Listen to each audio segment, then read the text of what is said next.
Production director Christine Klein is suing her ex-fiancé, meter reader Ricky Collier, for an unpaid loan to buy a car. Ricky says Christine will get her money when she returns the engagement ring. Order. All rise. Quiet in the courtroom, please. Now, this is case number 574 on the calendar in the matter of Klein versus Collier. Parties have been sworn in, Judge. You may be seated. Ms. Klein, the defendant is your former fiancé who you claim owes you for a car loan. Yes. A loan which was taken out in your name. He signed a note, according to you. Is that right, sir? Yes, ma'am. He was paying the note, I assume, for a period of time, and then when you broke up, he stopped paying the car loan. You want that. In addition, you want some miscellaneous expenses that you had to incur in order to get him out of your apartment. The defendant, Mr. Collier, says that you have the engagement ring worth $3,000, you have his motorcycle worth some more money, and that you agreed that when you separated, it would be sort of a clean slate and there wouldn't be any debts. Is that your defense, sir? Yes, ma'am. Okay. So let's start with the car loan. You acknowledge the loan. Yes. How much is left on the loan? $4,800 and some change. Is that right? That is correct. Okay. So you tell me, Mr. Collier, why you believe you are not responsible for this loan. Well, I felt, Mrs. Judge Judy, that when we got engaged February 8th and that everything was going good, and that Wednesday, for some reason, she starts freaking out, calling my gym, seeing if I'm at the gym or not. And so I come home and say, what's going on? She goes, I just want to believe that you really love me. And I said, well, Christine, why did you take the ring and start acting like this? Then that Thursday, she went through my cell phone bill, called a couple of friends, asked if we had sexual relationships. And, you know, they said no. One told her yeah, and said that, you know, we did 3 times, and I tried to tell her we didn't. I don't, you know, and the girl goes to my gym. So then I said, you know, we can't do this anymore. Let's get our own, I'll get my own apartment, I'll move out. She agreed with that. She actually was going to sign for me to get the apartment because we didn't know if I would be able to get it in my name. We went out and looked that day. They turned me down when they saw my credit.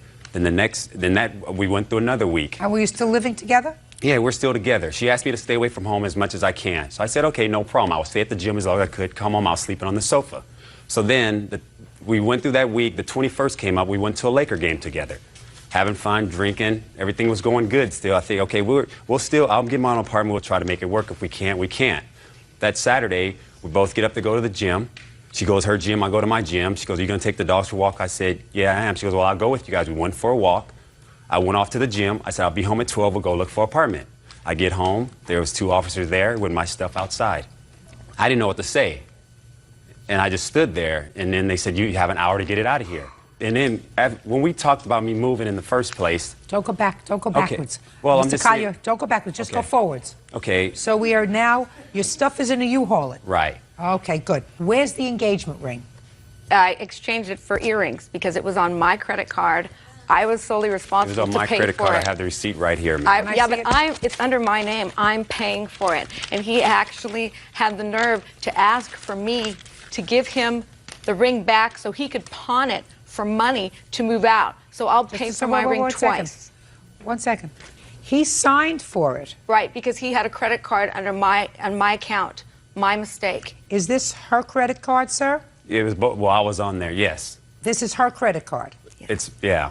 Shh, listen to me. I have a question for you, Mr. Okay, go ahead. It's her credit card. She gave you an additional card as an additional card holder. Right. When was the engagement ring purchased? February 8th. March 1st. Did you make a payment on the credit card? No, I didn't. There you go. Who did you expect to pay the credit card bill? Well, I was going to pay the credit. Christine. But you didn't. But Judy. So right now, so listen to me, sir. Okay. Your defense to this $4,800 car loan is that she kept the engagement ring. That's right. One. But she's paying for the engagement ring. Right. You're not. Right. So you don't get a credit for that, sir. But you understand? You don't get a credit for the thought. You get a credit for the money. It was nice of you to buy it, but you also have to pay for it. You didn't pay for it, you don't get it back. Clear? Yes. What's the next thing? The next thing you wrote down here is you shouldn't have to pay for something because she has your motorcycle. Tell me about the motorcycle. Motorcycle, she signed for it. For 4 months, I made payments on the bike. Hold on. And insurance. Hold on a second. Motorcycle. Purchased when? 10/12, 2002. How much was it purchased for? With tax and license, I don't know, 13, 12, something. $13, $12 or $1,000. Let's say $12,000. $12,000. She took out the loan for it. She didn't take out any loans on it. She just signed for it. I paid all the payments on it. Shh, listen to me carefully. You made 4 payments on it, you said. Yes. Listen to me carefully. Shh. I want you to be quiet. Okay. Trying to get a point across to him. You made 4 payments on it. Yes. Each payment was how much? $250 plus with insurance. I'm just talking about the payments. $200 for the payments. $200 for the payments. So you made a total of $800. Miss Klein, I want you to be quiet. I want you to stand still and just be quiet. So you made $800 in payments. Yes. On a $12,000 motorcycle. Right. She has the motorcycle. Yeah, I don't know where it is now. She has it. Yes. You don't know where it is. No. You don't have it. No. Who is obligated to pay the $12,000 for the bicycle, you or Miss Klein? Miss Klein. So she has back the ring, which she made into earrings. She doesn't want your ring, but she's paying for it. So that's not a credit towards the $4,800 you owe her for the car. She has the motorcycle, which she is obligated to pay $12,000 for because she signed for it, and you made 4 payments of $200 each, and I assume you drove the motorcycle for 4 months. Is that right? Well, when it was nice out. I don't care whether you drove it in the rain or in a blizzard, sir. Well, you had yeah, it. I rode it. You had it. You rode it. You used it. You paid $200 a month for the use of it, right? Forget it. Judge Judy continues in a moment.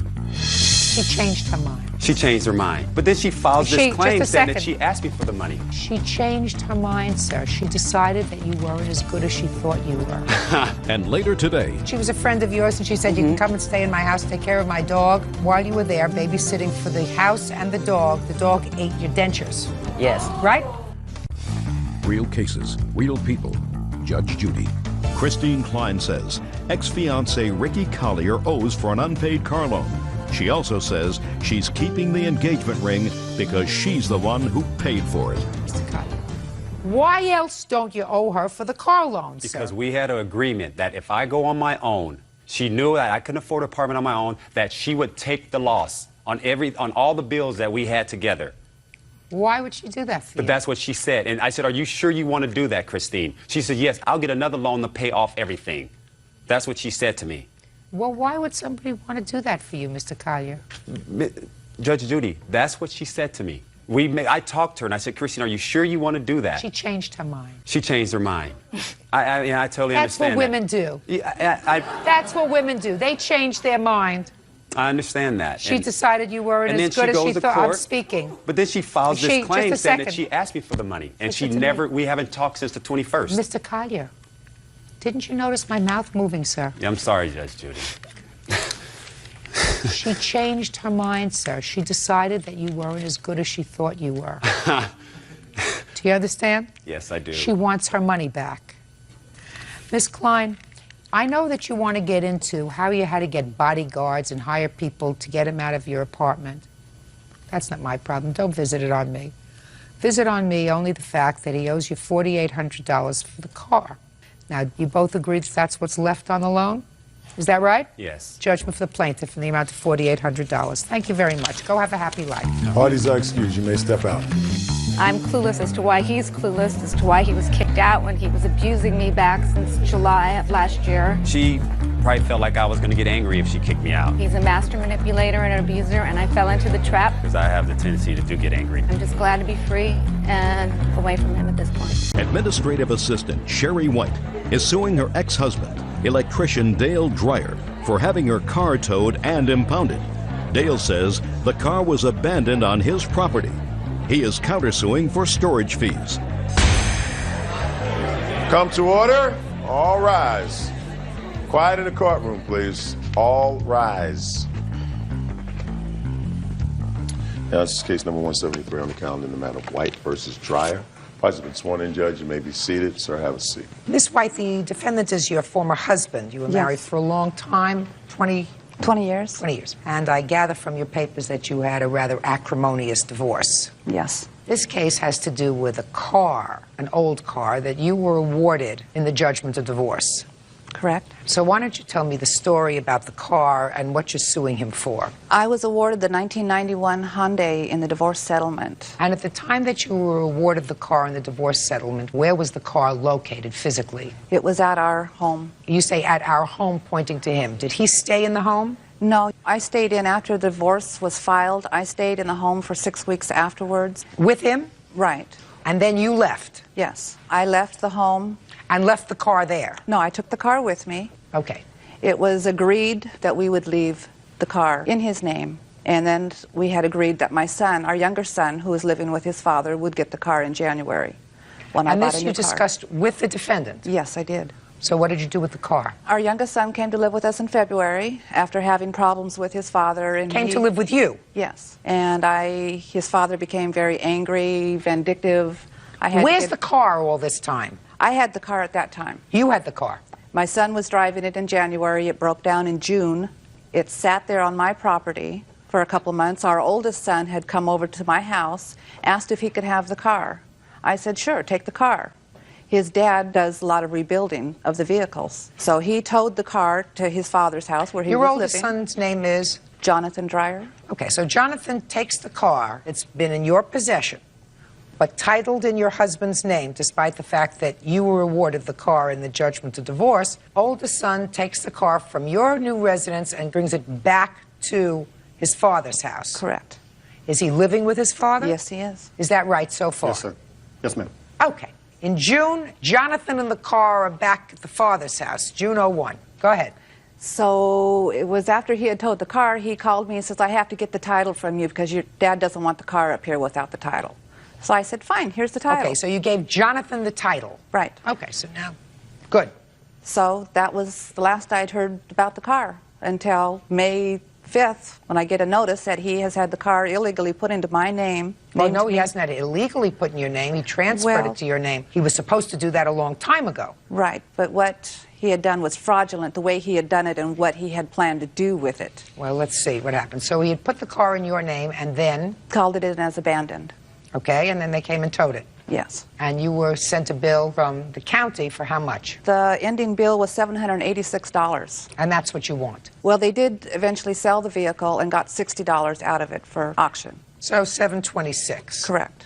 And you feel as if he should be responsible for that bill? Yes, I've got pictures here that show, I mean, this is what he does for a living. He repairs and rebuilds cars. Okay. Well, he doesn't necessarily have to do that with this car. I want to get his version of the events. Go ahead. Well, my one son who got the car did not take possession of the car in January because when he moved out, he had a car that I had given him, which was an '84 Volkswagen Scirocco, at which time I had to put in a report of sale and transfer it to him. I'm talking about the 1991 Hyundai. Let's get there. Jonathan brings it back. Jonathan brought it to my house. Back to your house in June. When I got home from work. With your permission? No, was not with my permission. Okay. Did you tell him to take it right back? Yes, I did. But he didn't? No, he did not. Okay. At that time, did you notify your former wife, you better come and get this car? I could not notify her because of a restraining order which she had against me, which I have right here with me. Yes. Which thoroughly states that I have no contact with her whatsoever. When you were divorced, did you have a lawyer? Yes, I did. Then you call your lawyer and you say to your lawyer, send her a letter indicating she better come and get the car. Then you're not having contact. Do you understand? Right. All right, so don't give me this. You're not an unintelligent man. There are many ways to deal with this kind of problem. Call your lawyer and say, I don't want this car on my property. It's her car. I'm turning it over to her. She's got the car. It's off my property. But you didn't do that. So what happened? So it sat there for how long? It sat there until I had it towed on the 5th of May. It was the only thing that I could possibly do with the car because I had no interest in that car per divorce decree. And the only thing possibly I could do is make sure that it was in her name, which I didn't know it was not in her name because of the fact that she had to have been able to license that in February of 2001. And in order to do that, she would have to have signed the registration to do that. So she signed your name. She probably did that over the last 20 years, Yes. 100 times. No, he gave me the registration. It came in his mail that he handed over to me. So that's very possible. So I put in, by law, a report of sale, which I did not have to do because it already stated in the divorce decree that it was her car. Who are you? I'm a companion of Sherry. I don't want to hear from you yet, if ever. Judge Judy continues in a moment. She started to get very vindictive against my girlfriends. She even emailed to one of my girlfriends just to break us up. This is a lie. And later today, I'm not holding it against you that you did not dress for court today, but I think that you can get a leg up if you speak up, speak from your diaphragm. Don't swallow your words. You got it? Speak up, speak from your diaphragm. Don't swallow your words. You got it? real cases, real people. Judge Judy. Sherry White says ex-husband Dale Dreyer illegally towed her vehicle and then had it impounded. Go ahead. You put the car in her name, then you I did not put the car in her name. I just put in a report of sale saying that the car was hers as of November. And at that point, I had the car towed. I put in a 72-hour notice in the window, which is required. You put in the window of the car. Listen to me. You put in a 72-hour notice in the window of a car that's on your property. Correct. And then you had it towed. Then I had it towed. That is all what's required in the state of Washington. People who own the car do not have to be notified. It just has to be put in the window of the car. How long did your divorce take? 6 months, 8 months, a year, 2 No, our years? divorce was final in 90 days. And it was a good divorce. In fact, we used the same lawyer. It wasn't until January when she started to get very vindictive against my girlfriends, where she even emailed from the work computers to one of my girlfriends just to break us up. She's been doing this since we've been divorced. This is a lie. Don't you think it would have been the smarter thing to do, instead of having the car towed off your property, to have it towed onto her property? She would have still got the towing bill, and it still would have came back to me. Maybe. Maybe. And maybe not. But right now, she's got a bill of $726. Correct. Because you really didn't do the right thing. It is the only thing I could do. No. What you could have done to protect yourself was get in touch with the lawyer that you both used and say, look, I have this car, and if she doesn't make arrangements to come and get this car off my property, I am going to have it towed. I don't want to look at it anymore. Which would have been more expenses for me, Your Honor. You mean to write a letter? For the or lawyer to call her? No. No, come on. My lawyer charges me $185 an hour, Your Well, Honor. that's all right. This would have taken all of 3 minutes. The restraining order. Shh. This would have taken all of 3 minutes. Correct, Your Honor. So as a result of what you did, she's got this bill. You think that's reasonable? You're the father of her children. She's the mother of your children. You're not supposed to do things to hurt each other. Neither one of you. Correct. You're not supposed to do things to hurt each other. If it didn't work out, it didn't work out. Whether it be 10 years, 20 years, 25 years, doesn't work out, you say, sorry, but you don't do things to hurt each other because that puts your kids in the middle. Is Jonathan still living with you? No, Your Honor. When did he leave? He left approximately 2 weeks ago. Where did he go? Unknown. You don't know where he went? No, I don't. Do you know where he went? Yes, I do. He's living with his girlfriend and her family. How old is he? He's 20. Did you have an argument with him? Yes, I did. Do you see your youngest son? Yes, I do. He comes over to visit? He's called me numerous times in the last month and a half. Has he come over to visit? Yes, he has. So there's not a problem with him? Yes and no. I can't answer that. The reason is yes, there is a problem with him, but I am dealing with the problem. Okay. Well, deal with this better. You're going to give your former wife $726 because you didn't do the right thing in having a car that you knew that she would not see the sign that you put in the window. You complied with the letter of the law, but not the spirit of the law. The spirit of the law was that you notify the person whose car it is that if they don't move the car, you're going to have it towed. That's the spirit of the law. That's the substantive part of it. What you did with, you complied with the letter of it with full knowledge that she would never see that notice and therefore never be able to reclaim the car. Whether she wanted to reclaim it or not, she may not. Can I interrupt? Your Honor, I have a statement here from the Department of Motor Vehicles stating that she had 15 days to convert the title over into her name. And if it was not done within 45 days, it is actually considered a misdemeanor. Listen and she to me. never did it. It is Listen still to at me. this date isn't. Listen to me, sir. There was originally an agreement that I believe that your youngest son wanted the car. He took it, then he decided he didn't want it. The oldest son said, I want it. He brought the car to your... Listen to me. Your oldest son brought the car to your house. After a while, you said to him, I don't want it here, but he never did anything about it with taking it back to his mother. You knew the whole derivation of the story. It wasn't that she had the car towed to your house and left it there to annoy you. It was brought there by your children. That's how it got there, by your children. So don't show me things that are underlined that says she has 10 days or 15 days to convert it into her name. The idea was to let your kids have a car. And what you did was vindictive. Yeah, you have a counterclaim. You want her to pay $1 a day for storing the car for 122 days. That's ridiculous. You knew how it got there, and you should have done the right thing. You didn't. It's going to cost you $726 because I don't think she should be responsible for it. Judgment for the plaintiff. That's all. Thank you. Parties are excused. You may step out. I think it's a bunch of baloney that she didn't follow the laws. I hope this ends it all with this man. It's just another win for a vindictive lady against me that she's been at me ever since the divorce. I want nothing to do with him. Recording engineer Nathaniel Green is suing his ex-girlfriend, activity supervisor Takai Tomlin, for the value of his jewelry and for the return of his cat named 2. Order. All rise.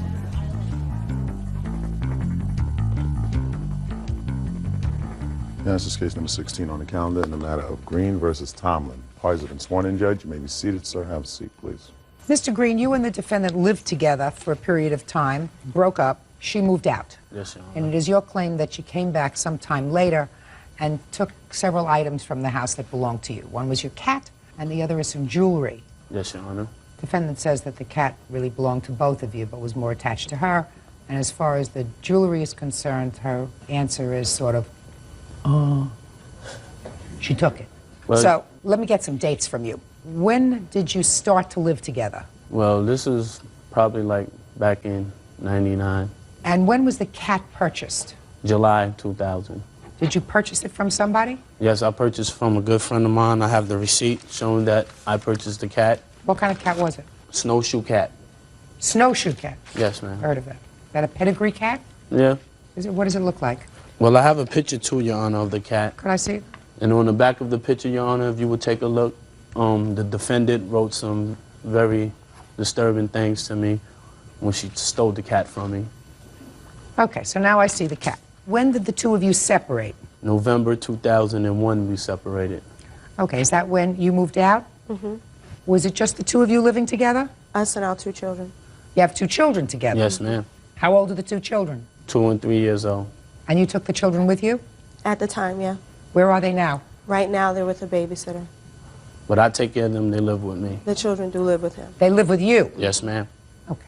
Is that by court order? No, ma'am. That was by agreement of the two of you? Yes, ma'am. Now, when did you take the cat? The beginning of January, when Why? I came back to get my things. The main reason for me leaving in the first place is because I found out he was cheating on me. Okay. So when I came, But you came back in January. and I got my Excuse me, things. Your Honor. That's not true. I wasn't cheating on her. It was a rumor that her friends No. spread to her. Okay, I'm not going there. Okay. I'm talking about the cat. Right. You came back in January. You had not taken the cat in November. No. So you came back in January. Why did you take the cat in January?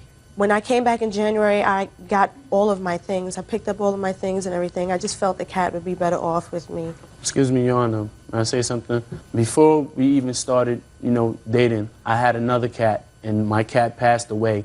I bought this cat, and, it took a lot of pressure off of me from my first cat being deceased. And it meant a lot to me sentimentally. And I don't understand why this woman would take my cat from my house. She took the cat because she was angry. I How's that? understand that, but she... How's that? She took the cat because she was angry. Your Honor, I have some letters that the defendant was writing me, threatening me about my cat. Let me see them. And things that she took from me. I'm not going to get to the other things until I finish with the cat. Okay. Do you understand? One thing at a time.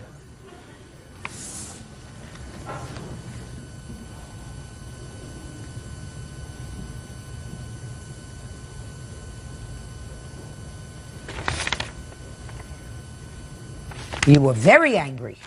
Excuse me. All right. Now let's get to the jewelry. When you came back in January, you took some jewelry that belonged to him.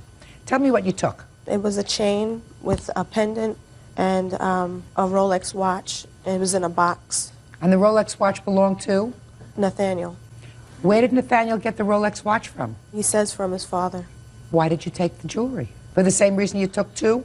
At the time that I took the box and everything, I was angry. Just, I didn't care about how he felt or anything because... Well, you wanted him to feel badly. Yeah. Listen to me, you have 2 children together. Do you visit your children? Oh, of course. Yeah, so you see them regularly? What's supposed to happen is that when a relationship doesn't work out, I don't care how long it is, in this case it's since 1999, you're not supposed to go through hating. You're supposed to say, it didn't work out, terrible, he hurt me, he violated me, but I have 2 children with him, and I want to have a reasonable relationship with him just for the sake of the children. So I don't want to do anything that's going to long-term continue this hate. Do you understand? Excuse me, Your Honor. Mr. Green, you feel as if you need a cathartic experience here. Is there anything else you want to say to me? Yes, as far as my Rolex watch, my father had left it to me. He had passed away, and it was real sentimental to me. And this woman, she hurt me. I really do still love this woman because we have kids and I want to work it out, but I can never trust her again. I don't even think she has my stuff anymore. She has your stuff. I have the cat. Where's the other stuff? I pawned it. Where? MCDs, I think it's called. When did you pawn it? February. When does the ticket expire? I'm not sure. I'm never going to see my stuff again, Your Honor. I'm never. I'm really not sure. Well, didn't you think you should find that out before you came here today? How much did you pawn it for? The watch was $4,000. The chain was $1,900, I think. And what'd you do with the money? Well, right now, like I said, I'm in between places. That's why the children are with him, so... She has no stable life, Your Honor. No, I don't, honestly. Well, I'm asking you, what did you do with the money? At that point, I bought some things. She's a liar, I was Your staying Honor. with someone, She's a so liar. I gave my sister some money also. Listen, let me tell you this, Mr. Green. Your lawsuit seeks $2,600 from Ms. Tomlin. That's Right. what you're suing her for. Right, ma'am. Okay, that has nothing to do with the cat, because you're talking about the jewelry. She Right. got a lot more for the jewelry. Now, I don't know whether she can get it back. I'm not sure how long these pawn tickets are good for. Whether they're good for 30 days or 60 days I've been trying or to get 90 my days. jewelry back all this time, Your Well, Honor. she made a very, very bad mistake. Judge Judy will continue in a moment. And later today, Did you ever take her out for dinner? No, not really. I ain't spend no big money on her. I'm not talking about big money. I'm asking you, went on a date. Did you pay? Not really, because she wanted to pay for everything. She wanted to pay for everything, you know. All right, listen, you must be absolutely wonderful. real cases, real people. Judge Judy. Nathaniel Green says ex-girlfriend Takai Tomlin stole his jewelry and his cat named too. Takai says she only took what she was entitled to. You have to start to be smart, Mr. Green. I said it to her. I don't know if she's accepting it, but you have to be smart. Right now you have your 2 children living with you. They have a mother. The mother sees the children. I don't know whether this relationship will come together again. It may. In the meantime, she has to do the right thing. Give you back your cat, do you understand? And give you back your jewelry. Miss Tomlin, do you understand? Yes. And then you will not be so angry with her. She may still continue to be angry at you, but she will be able to see her children with a lighter heart. You're not supposed to continue to dredge up the past. I tried working with her. I tried working with her. I tried getting back my stuff for a matter of time. Sorry, Mr. Green. I really thought I could get at least your father's watch back for you. But if she sold it, there's nothing I can do for you except give you the judgment that you're requesting and suggest to you that she did the wrong thing. I think that at this point, at least I hope she knows she did the wrong thing. In the scheme of things, I know that you're hurt because you don't have your stuff, but you have the most important possessions, and that's your 2 children. Do you understand? Right. Your Honor, how am I sure that I'm getting my cat back, Your Honor? I will prepare an order that you get your cat back, and you can use a sheriff or a marshal to ensure And that I've been trying to be nice to this woman, work with this woman, and she know that how I feel about my cat. Mr. Green, all I can do is prepare an order. If she refuses to give you the cat, I think it's a big mistake because you have custody of your 2 children. If she wants to continue to be able to enjoy a reasonable flow of visitation with the children, with the person who has custody, that's their father, then what she's supposed to do is do the right thing. You did the wrong thing with regard to the jewelry. Now you better do the right thing with regard to the cat so that he doesn't have to go and get a marshal to enforce the order. Do you understand, Miss Tomlin? He has physical custody and takes care of the most precious things that the 2 of you have together, and that's your children. Not the cat, and not the Rolex, and not the chain and pendant. So you're supposed to do the right thing. not the wrong thing. Grow up. Judgment for the plaintiff in the amount requested in your suit, $2,600. That's all. Thank you, Your Honor. Parties are excused. You may step out. My father's watching my cat. She knew how I really felt about it, and she really wanted to hurt me, and she succeeded. Now knowing I have a conscience and I feel bad that I hurt him. It's too bad he didn't feel that way about me. She said if I keep on calling her trying to get my stuff back, I wouldn't get my stuff back, and I find my cat in the pet cemetery. Everything I wrote and said, I did out of anger. When you have kids, try to work things out, because you're hurting the kids in the long run. Machinist Tim Gray is suing his ex-girlfriend, banquet server Lisa Ashpole, for a series of unpaid loans. Lisa says the money was an attempt to win her love. Order. All rise. Now, this is case number 156 on the calendar in the matter of Gray versus Ashpole. Parties have been sworn in, Judge. You may be seated. Ma'am, have a seat. Mr. Gray, you and the defendant dated briefly while she was separated from her husband. And according to your complaint, during that time you made 2 loans to her. The first loan was for an attorney, and the second was to catch up on a mortgage payment.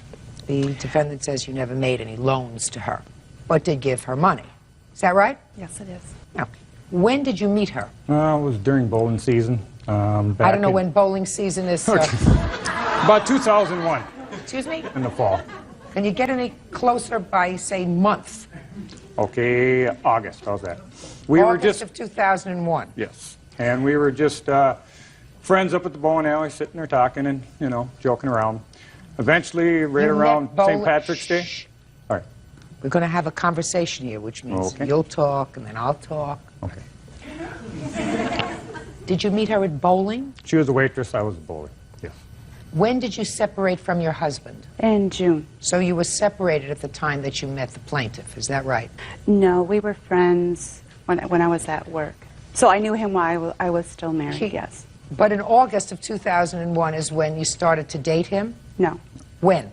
May of 2001. And when did you separate from your husband? In June. Okay. Shh. When was this loan for a lawyer? Roughly August 2001. Is that right? July of 2001. Now I'd like you to tell me the circumstances surrounding that, sir. You're not very good at dates. Let's see if you're better at the substantive part of it. I'm the lawyer. She come up to me and she was having trouble and she wanted a divorce from her husband. But you were dating at that time? Yes. Go ahead. And I had a good lawyer friend that I referred her to, and he cut her a deal and gave her half of the retainer fee. So I gave her the $750 in cash so she could go get things taken care of. And at that point, I made her understand it was still a loan to her, not a gift. How did you make that clear, sir? Just by talking and told her what I said. I want you to tell me what you said and what she said. She told me she would pay me back within a reasonable short amount of time. She said she would pay you back? Yes, she did. Now, what's your version of the lawyer story? The lawyer story is that he had this great friend that worked on his divorce case, and I needed to get this started. And he gave me the money. Now, what did you say to him and what did he say to you? Let me give you the money. Let me help you. Let me give you the money to get it. Otherwise, where are you going to be? You're not going to have an attorney. I'm sorry, I'm not looking at you. You're not going to have an attorney without any money. Let me help you. Mm-hmm. There was nothing ever about any loan. Well, why would he give any you, payback? Why would he give you that money? Why would you not expect to He pay wanted it my back? divorce. You wanted a divorce. Why? I think actually he wanted it probably more than I did. No. No. Why would you think that you should not pay him back? Because I didn't, at that particular time, I did not have the means to pay him back, and he knew that. I had told him that, and then this is also about the mortgage. Well, you didn't get to the mortgage I know, but I knew that I have 3 children. I'm not getting child support. I'm a working mom. I'm not going to give up my home. At one point, I even had 3 jobs to support my means. Okay. Now tell me about the mortgage payments, sir. Well, she was That's the behind, second loan. She was behind 3 months in her mortgage. How did you know that? She told me. Where were you when she told you that? We were probably just sitting in her bedroom. Go ahead. And she said she was 3 months behind. And she asked if I could help her out. And I said, yes, I can. But like again, I loaned her the money, and I made the payments. Now we'll hear you. I have never asked him to give me money. I have never asked him to loan me money. I never asked him for anything. We might have been sitting on my bed talking, and I was venting because I was very upset. I was behind. I was not getting any help from my husband that had moved out, but I had never asked him for anything. You told him that you were 3 months behind in your mortgage payment. How did he pay the mortgage payment? Actually, I was paying bills, writing things out. On the bed? Because I had it out, right. I was paying my other bills that I could afford to pay. I could not afford to pay this.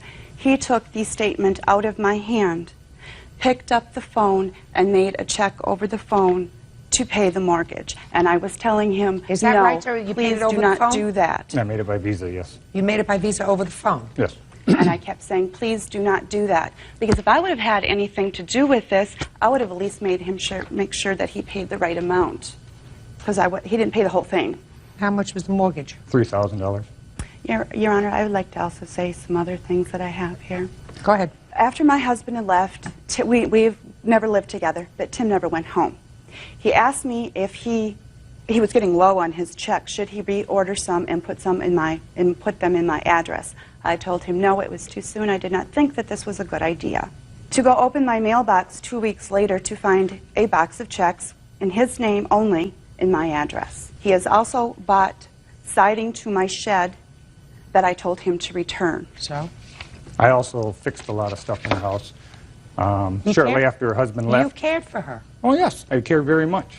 You cared for her. Did you follow through with your divorce? It's in the works right now. What happened to the two of you? Just curious. Well, she couldn't handle my kids. My kids are very outspoken. They tell it as it is, and that's the way I raised them. Just a second. Maybe they're just rude. No, this is the way we were. We just, told it as it is. And she just couldn't handle the way they were. How old are your children? I got 4, 22, 21, 19, and 16. And, I love them dearly. And she couldn't handle it, so she, went her way a little while. Before I knew that, she was starting to date another guy from the bar. Past I heard that she was back with her husband again, from what I heard, and here I am. Is that true? No, it's not. You heard wrong. Yep, okay. Judge Judy continues in a moment. She was very manipulative in what she did, a lot of things. That's not what you told me But I before. don't loan that type of money without. Yes, you do. You do if you're in love. And later today. Mr. Bridges, what date did they take the computer home? Forgive me. Oh, great. I'm a little nervous. I apologize. Don't be nervous. I only eat litigants on Tuesdays. Just Tuesdays. Real cases, real people. Judge Judy. Tim Gray says ex-girlfriend Lisa Ashpole owes for a loan to retain a divorce attorney and a separate loan to pay her mortgage. Lisa says Tim was attempting to buy her love. Mr. Gray? Yes.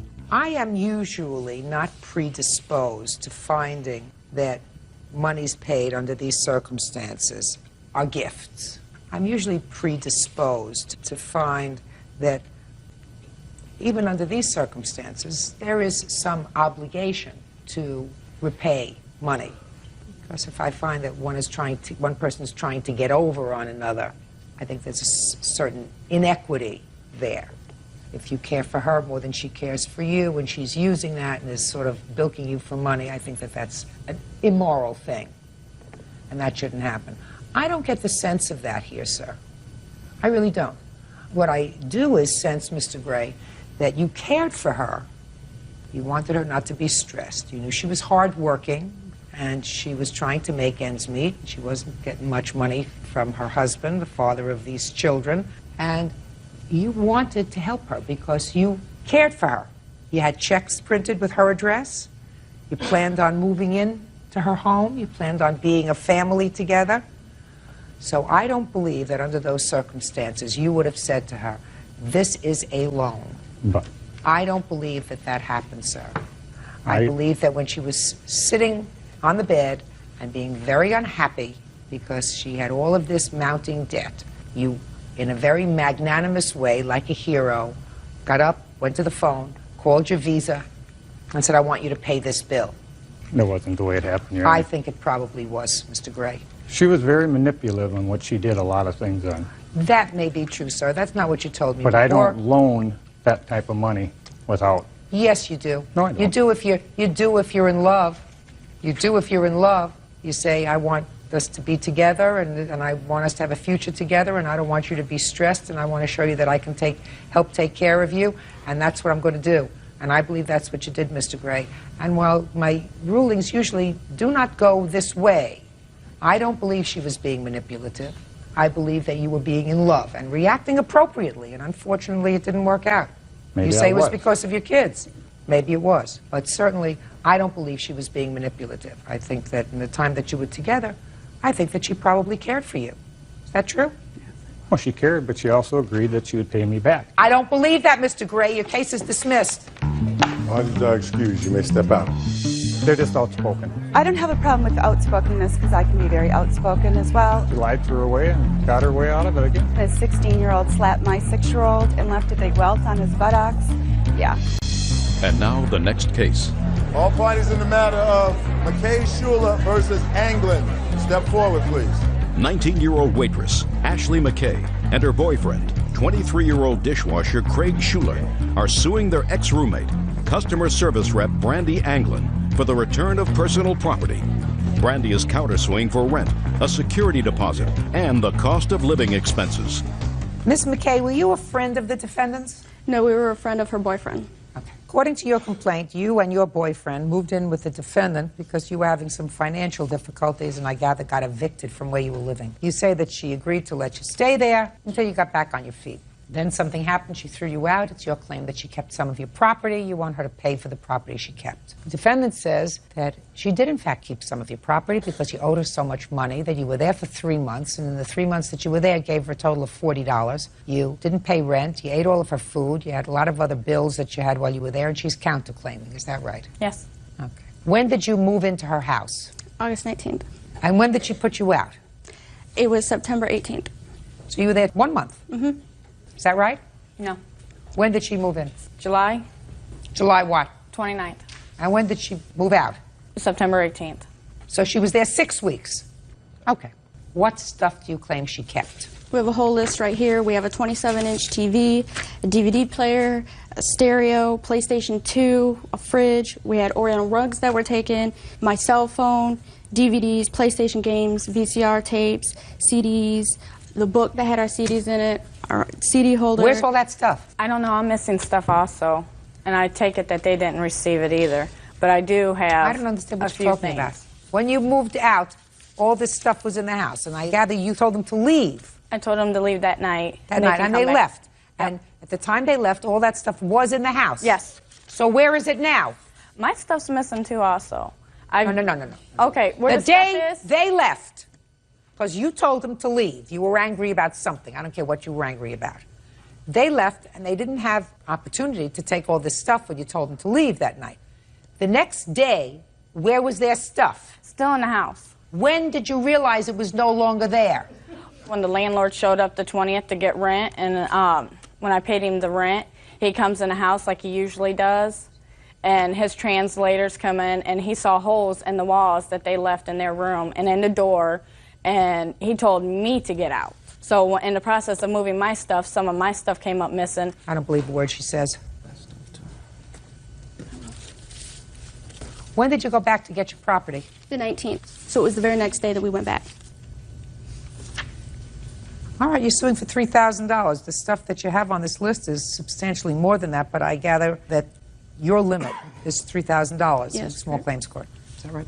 Okay. I don't believe this much of what you just told me about. I have no idea where their 27-inch TV is, where their DVD player is, where their VCR is, their PlayStation, where their small refrigerator is. I don't believe that you don't know where that stuff is. I do know where that is. Where is it? I do. I've got that in storage at the place that I'm staying at. Oh, I do. The there TV, you go. not the There you DVD, go. but a VCR and a cell phone, which actually we have the same cell phone, but mine's a prepaid and hers a CenturyTel, and I have tried to return that to her because I don't want obligations to where accidents, somebody getting a hold of her phone. What about a and make cell television, her phone. DVD player, a stereo, PlayStation, refrigerator? No, PlayStation I do not have. I do not. I will account for what I do have. I have 5 items of theirs. Well, then let's hear what 5 items you have. I have the 27-inch TV. Okay. I have a VCR. I have the mini refrigerator. Okay. I have the cell phone and a microwave. Now I'm going to go over this very carefully with you, because if I find anything on here that I don't believe that you actually left when you left, that's not a good idea for you. You've got $400 worth of jewelry.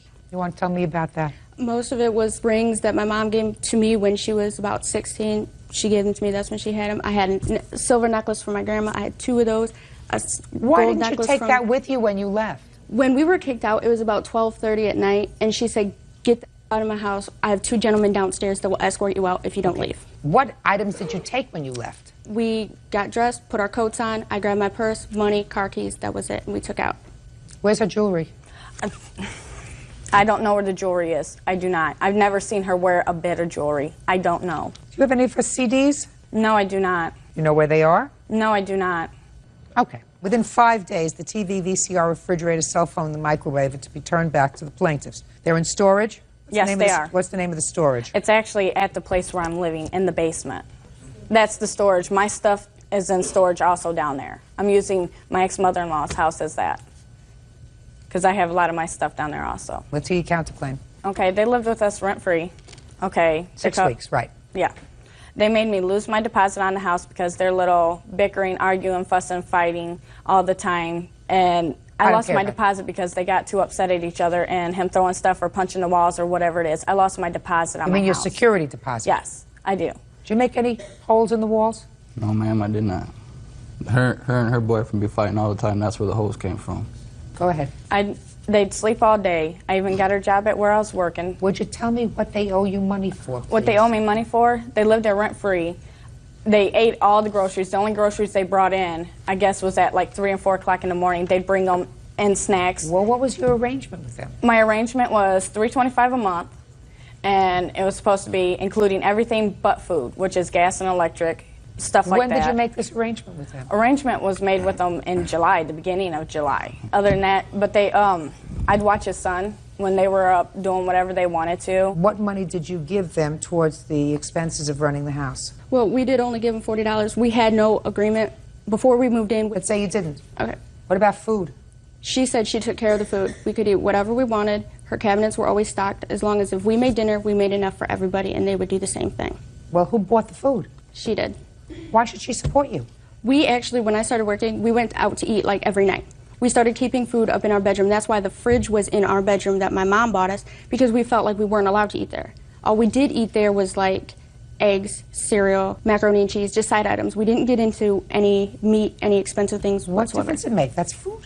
Why should they support you? That's just what she told us when we moved in. That Why would she do that? Why would she do that?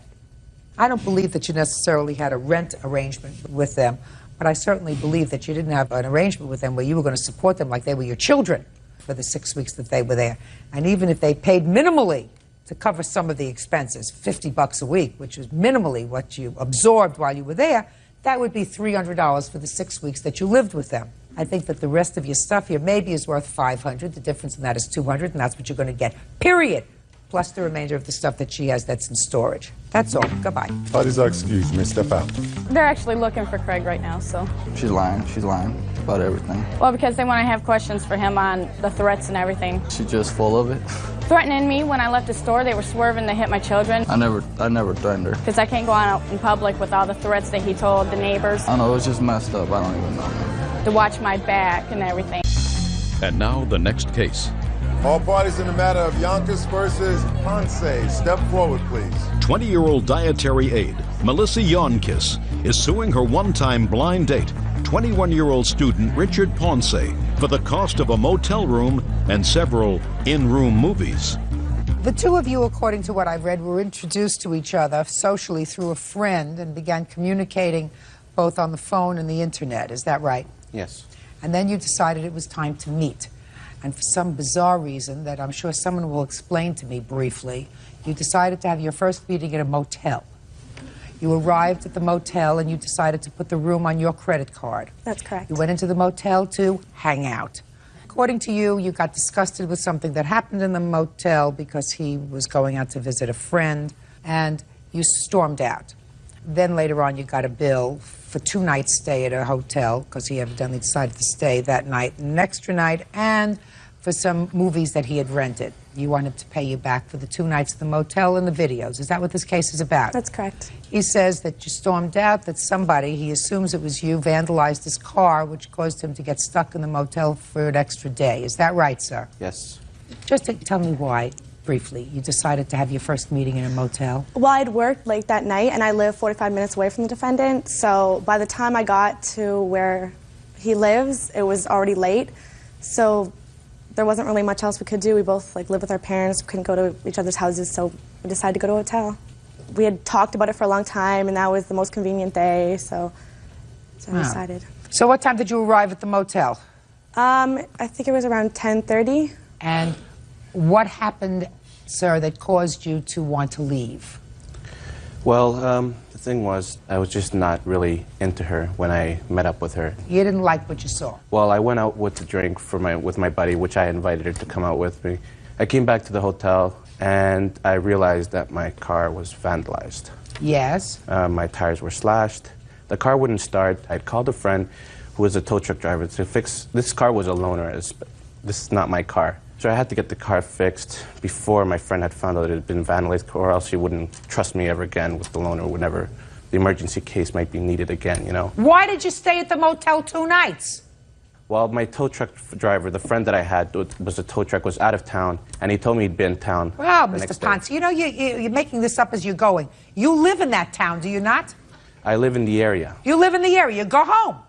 Well, I couldn't leave the car there. Why not? It wasn't gone anywhere. It was already vandalized, had flat tires, and it wouldn't run. So what do you mean you couldn't leave it there? Well, I couldn't leave it there. I just don't trust leaving a car just vandalized like that. I'm sure a tow truck would just pick it up, a car like that, like, you know, it wasn't even mine. Then I'll lose track and see where it's going to go. So I stayed there the night. I waited until my friend came to pick it up. He fixed it, and unfortunately, Let me see all your receipts, I don't sir. have any evidence or receipts because of the fact that I paid him to fix the car, and it was not like he's not working in a mechanic shop.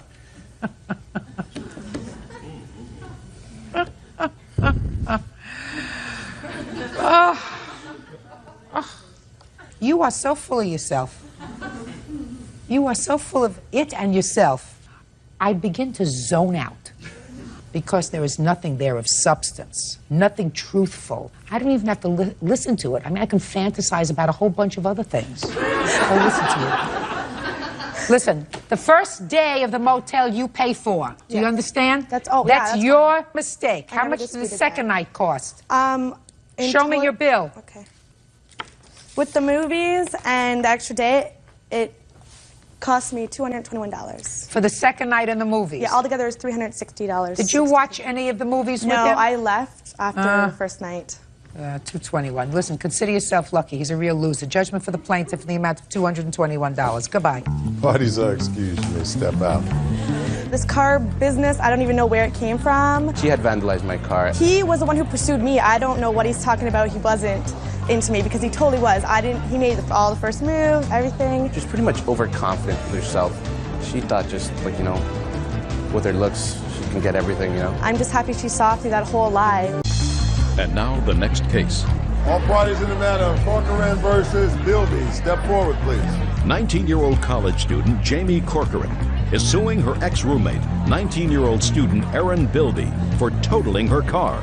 Erin says she was the designated driver because Jamie was drunk. All right, Ms. Corcoran, this is not a very difficult case. You were at a party and got drunk. The defendant was with you. You go to school together? We're suite mates. In school? Yeah. So the answer is you go to school together? Yes. And you gave her the keys to your car to drive home because you had too much to drink? Well, that was the arrangement. Excuse me? That was the arrangement, like prior. You gave her the keys to your car because you were too drunk to drive? Yes. She drove home because she was not too drunk to drive? Right. Is that right? That is right. And you had an accident? Mm-hmm. And your car was severely damaged? And you want her to pay for the damage? Yes. And you don't think you have any responsibility? No, I didn't say that. Huh?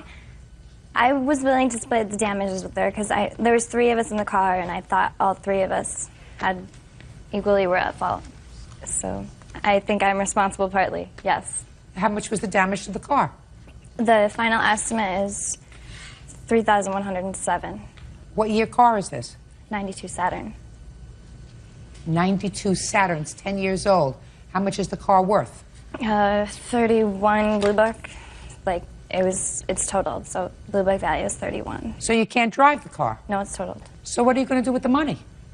I have to buy a new car, or I can fix it and sell it. You're not going to fix it and sell it. Because if I give you a little bit of money from her, where are you going to get the other money? To fix it and sell I'm it. just going to have it totaled and put the rest of the money towards a new car. I don't have any money either. We're both college students. We don't have very much money. Right. And you know what that means? That means that you don't drive your car when you're drinking. Don't drive the car at all. I was drinking before we left, and it was already said I wasn't driving. I wasn't planning on driving at all.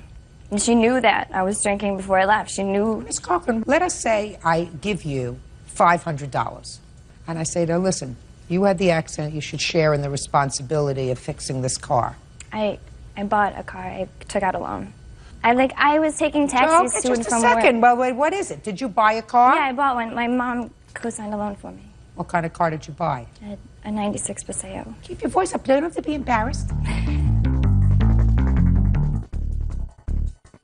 Tell me how you had this accident, Miss Bealby.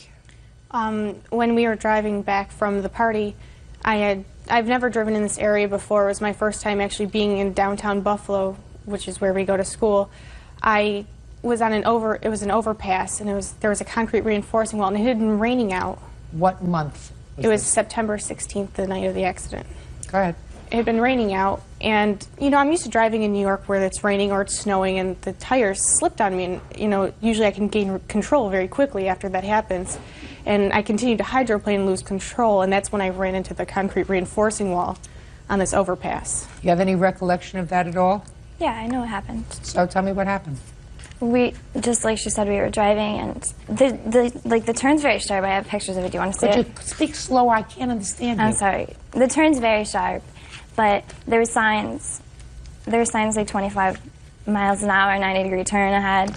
Well, like, she was driving, and I was in the passenger seat, and my other roommate was in the back, and we're just driving, and like, she just went straight is what happened. She didn't even turn. Like, I don't think she knew that the turn was coming up. Like, like, we definitely weren't sliding. Like, she definitely slammed on the brakes.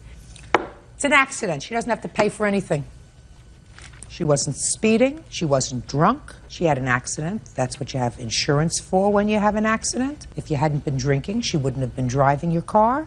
I don't think she's responsible to pay for your new car at all.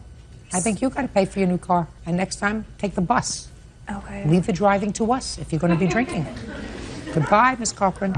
Parties are excused. You may step out. I just think accident happened, and it's over. I'm just glad it's over with. She was driving. I was going to sue somebody in the back seat of the car. I offered to pay for half the damage to get the car back on the road. And be more responsible. Probably, I'm guessing. Things are pretty civil. We haven't had any big fights or anything around the suite that we live in. Taxi, maybe, not the bus. And now the next case. All parties in the matter of Hardy versus Beaton. Step forward, please. Groundskeeper Robin Hardy is suing Judy Beaton for dumping horse manure on her car. Judy admits she vandalized the car, but says Robin intentionally spooked her horse.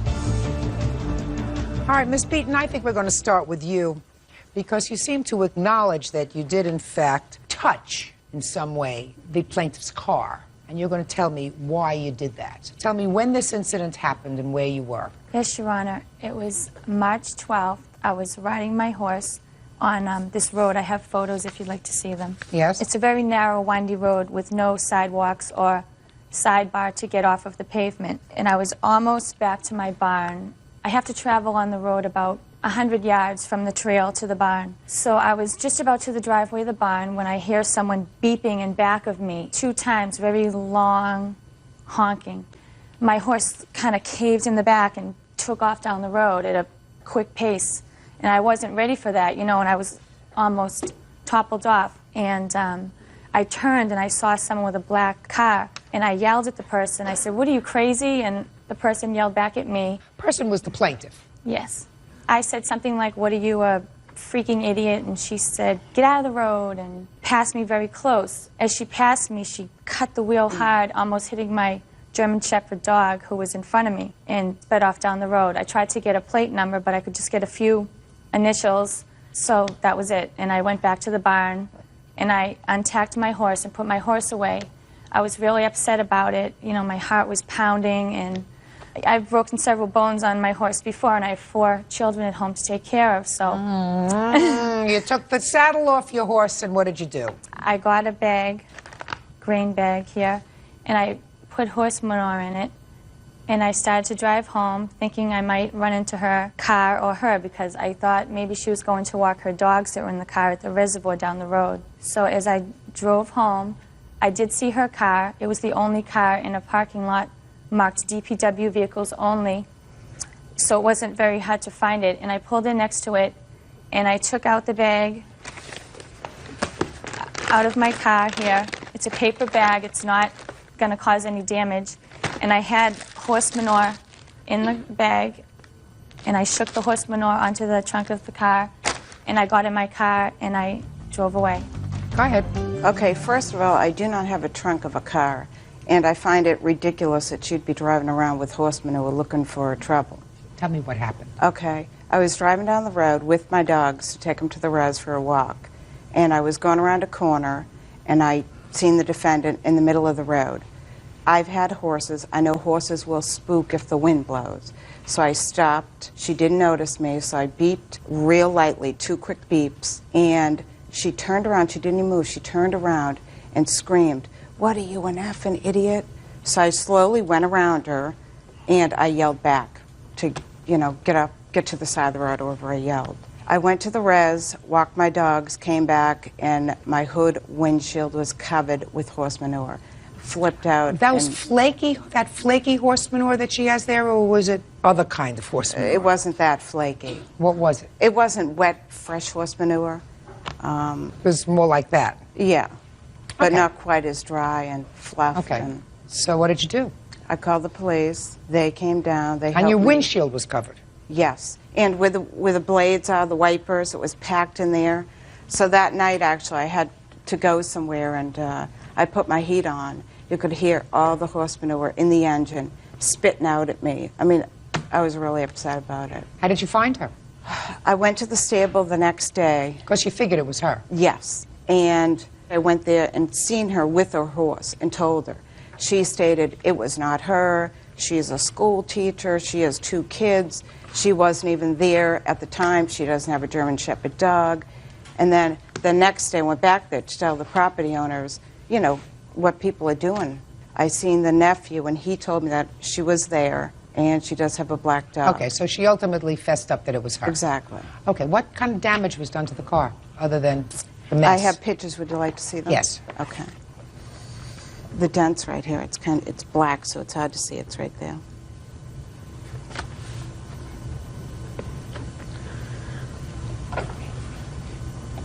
There's 2 pictures there with the dent on it.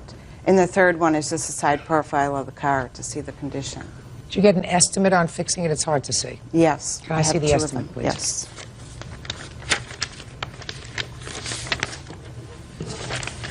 In fact, I went with the lowest estimate. I tried to be so reasonable with these people. Okay. Anything you want to tell me?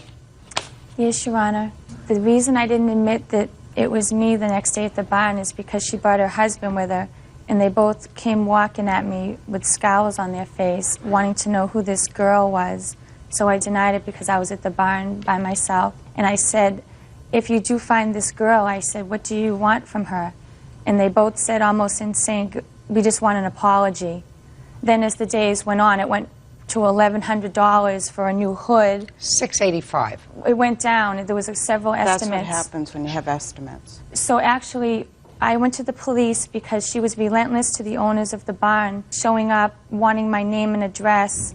I had given her my cell phone number that day at the barn because I wanted to take it off of the owner and let her deal with me. Because I figured she would find out that it was me and I would be the one. Okay, so you finally fessed up. Why did you go that extra step? I'm just curious, Ms. I was Beaton. just very upset, and I don't know. I was sorry after I did it, but it was too late. It's the wrong thing to do.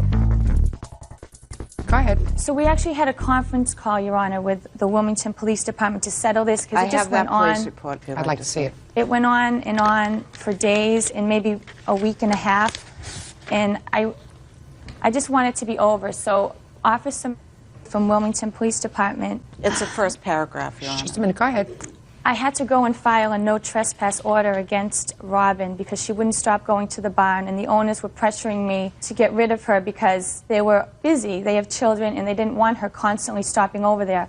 So I filed a no trespass order against the barn address, not my address. And when I was at the Wilmington Police Department, he asked me if I would be interested in settling this, and I said yes. The next day, he called me at home, and we were both on the phone with Officer. And we talked, and I said, you know, I didn't damage your car. I may have put the manure on it. I did not dent your car. It's soft. I didn't do it. Oh, but when you put the whole bag on the car in order to get it out, it dented the hood. It may have been very light stuff that was poured on it, but when all of it is in a bag and you fling it on a hood in order to spread it around, it caused a dent. Caused a dent, and you have to pay. And it was a stupid thing to do, Miss Beaton. So you have to pay for stupidity. Judgment for the plaintiff in the amount of $685. That's all. Parties are excused. You may step out. What can I say? I think it's outrageous that school cheeses drive around with horse manure. I still don't believe that it caused a dent. I think it was already there because her car's 6 years old. And dump it where they want, when they're in a bad mood. I thought I might teach her a little lesson. She's an idiot. Fear for my safety, fear of falling backwards off my horse. I wanted to find her and choke her. Don't take the law into your own hands, maybe? She is an idiot, that's all I have to say. Traffic manager Tina Brewer is suing her ex-boyfriend, exterminator Byron West, and his wife Donna for vandalism and damage to her car.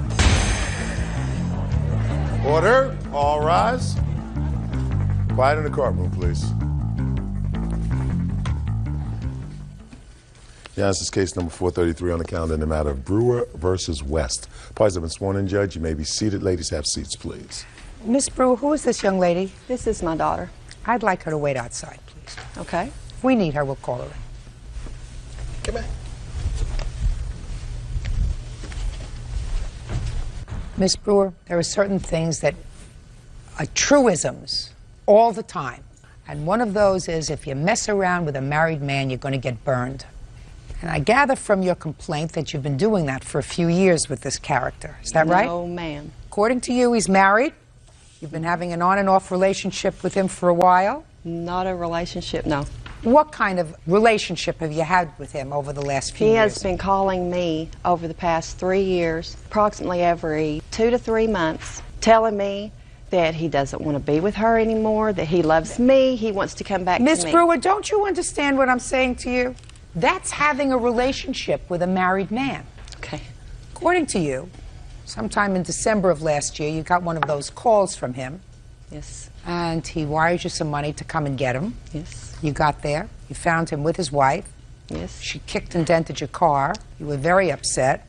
His wife told you that it was all a big joke, that he just had you come down there to make her mad. You got back in your car to go home, so almost a 400-mile ride. You're so upset you hit a deer, damaging your car. You want them to be responsible for her kicking your car and him to be responsible for getting you down there under false pretenses, which caused you to be in the car to begin with. Yes, ma'am. Except she didn't kick my car, she hit it with her fist like this on the hood. But dented it. Mr. West says that, no, he never told you to come and get him. And both of them say that you've been harassing them and interfering with their marriage, and they're counterclaiming. So far, is that right? Yes, ma'am. When did you get married, Mr. West? July 21st, 2001. And when did you have a relationship with Miss Brewer? It ended in October of '99, and 6 years prior we were together. Okay, so you were together for a long time. Yes, ma'am. You have children together? No. Since 1999, have you ever called her? Yes, ma'am. For what? Once was to tell her that I had put their stuff in storage that they left in Oklahoma. And what year was that? That was in '99. Yes? And a couple more times I had called and talked to the kids to see how they was doing, which are all her kids. Well, which children do you speak to? I speak to the two girls, Stephanie and Kimmy. Do you speak to their mother, too? I have. When was the last time you called her, sir? In December of 2002. On what date? I do not remember. Try the 13th. Yes, ma'am. That sounds correct. Had you had a fight with your wife that day? The day before, ma'am.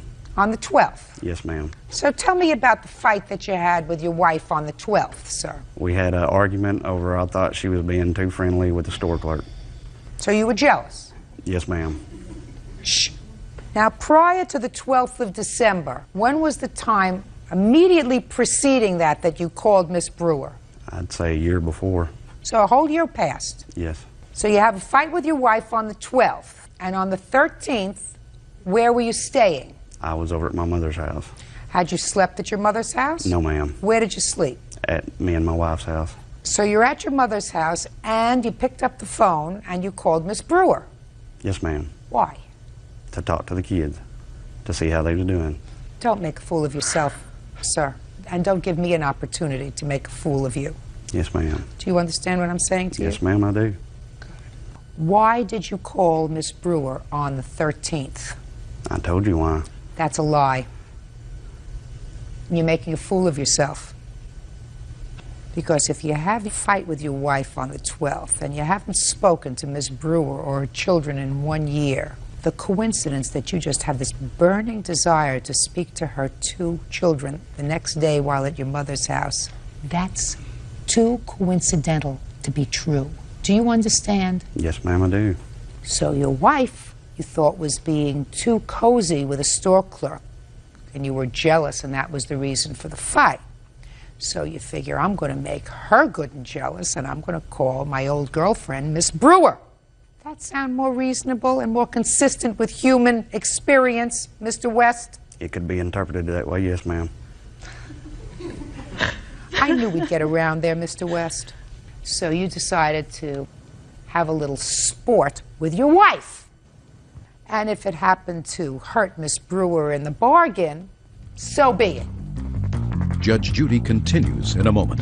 He's the perpetrator, but you have an opportunity to say, don't call me anymore. And I have, ma'am. Well, I'm glad you have, because he sure doesn't look like the sharpest tap in the box. And later today, How much did you pay for him? 40. You paid 40. You sold them to him for 175 apiece, right? Shh. Am I correct that this is a whole little scam? real cases, real people.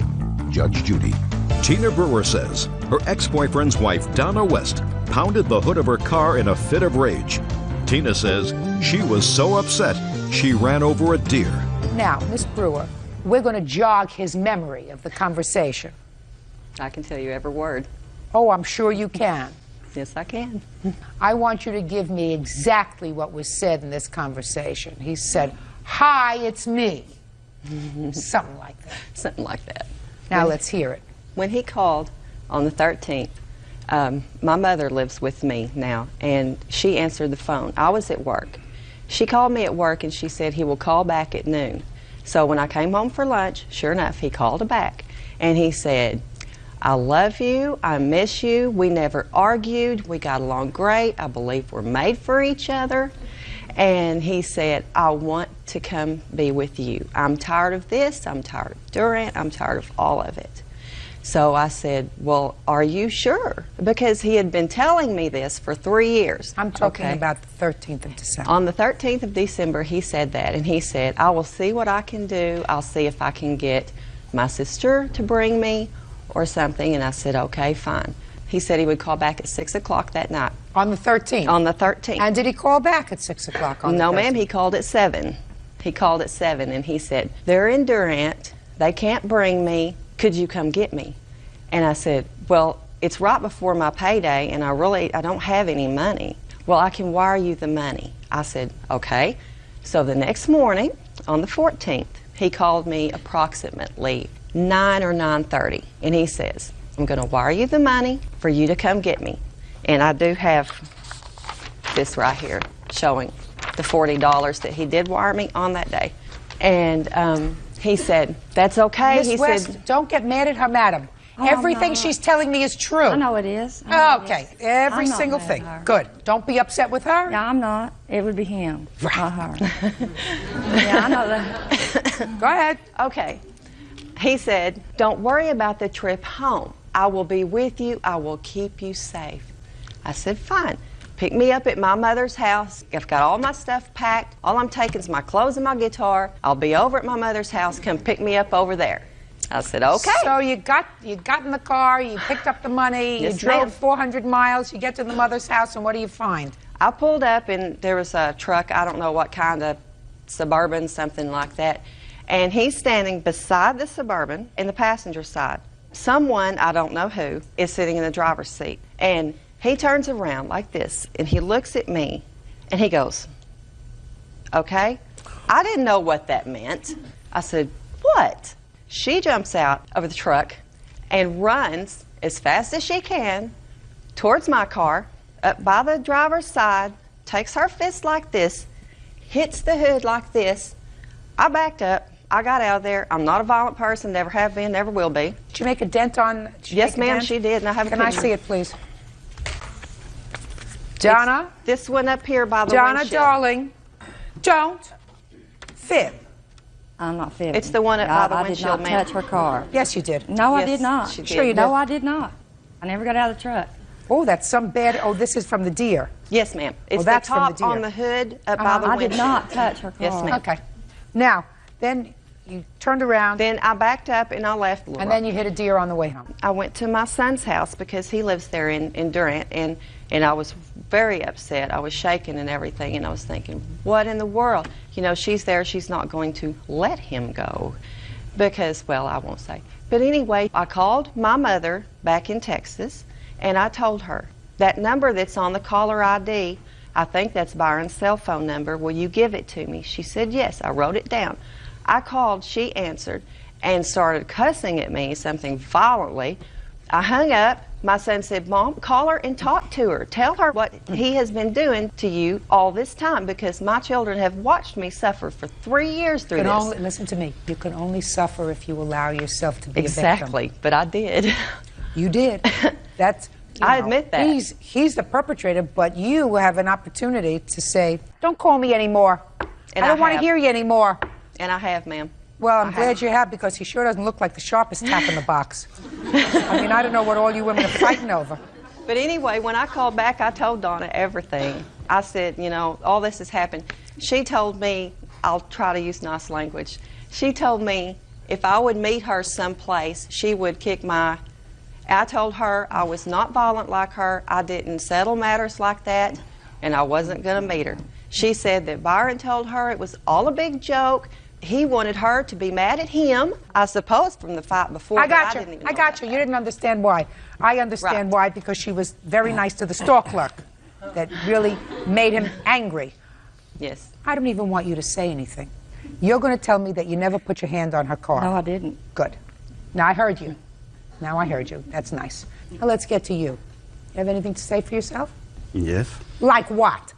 Well, the $40 that I did wire transfer her and that I did tell my wife about, she said that she was wanting to come to Oklahoma to visit her son and new grandbaby.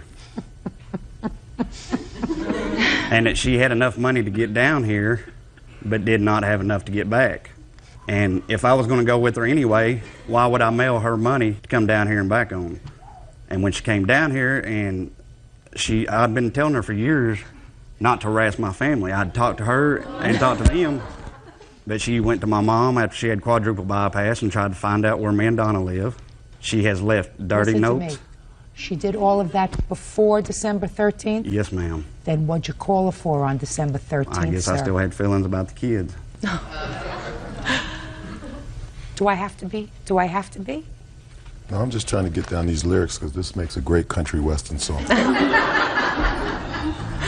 Judge Judy continues in a moment. And later today, You did something wrong by buying black market tickets. She did something wrong by buying black market tickets. You screw a little bit, she screws a little bit, and then you come into court and say, please help me because I was screwed more than her. real cases, real people. Judge Judy. Tina Brewer says her ex-boyfriend's wife, Donna West, pounded the hood of her car in a fit of rage. Tina says she was so upset she ran over a deer. Mr. West, do you have any children? No, ma'am. Don't.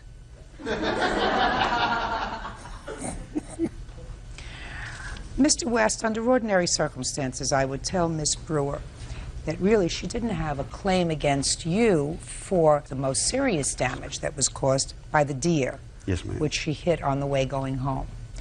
Because your actions were too far removed from hitting this deer in the road.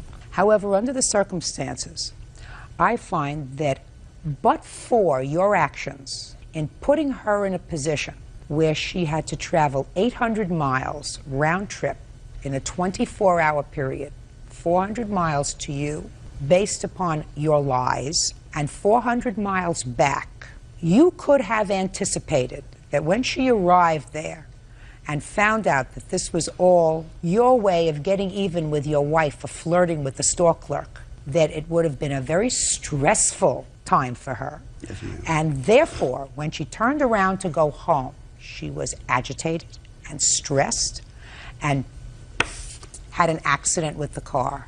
And I find that your actions were the proximate cause of that near disaster with her car. You were an unkind, uncaring, selfish, self-centered fool who acted like a teenager when his wife was cozying up to somebody, probably taller than you are, and you didn't like it.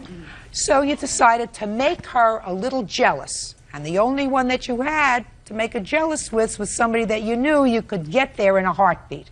Not only are you all the aforementioned things, but you're also a cruel person who's going to pay $1,900 to have a car fixed, and your counterclaim is dismissed. Goodbye. Parties are excused. Step out.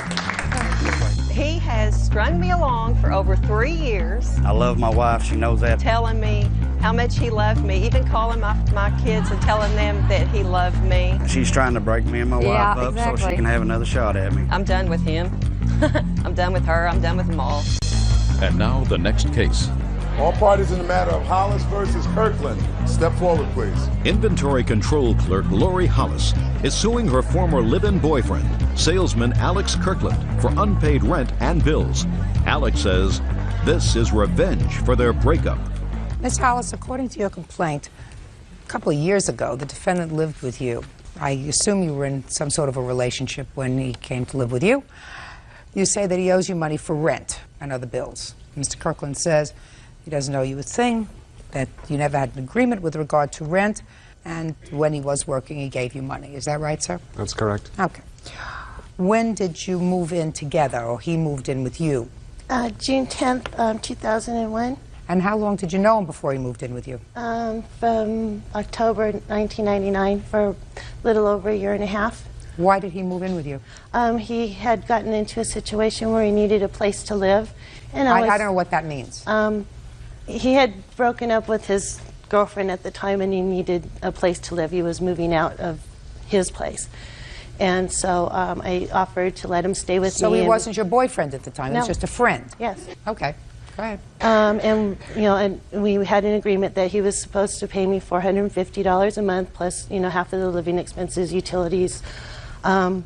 And about 10 days, I think it was like the 25th of June, he had lost his job. And he lost his job under circumstances which prevented him from being able to collect unemployment.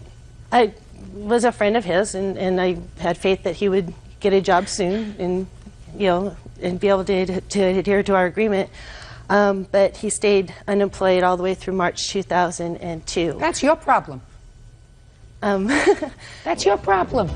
Judge Judy continues in a moment. Soon after he did get a job, he picked up and left. He's consistent. Real cases, real people. Judge Judy.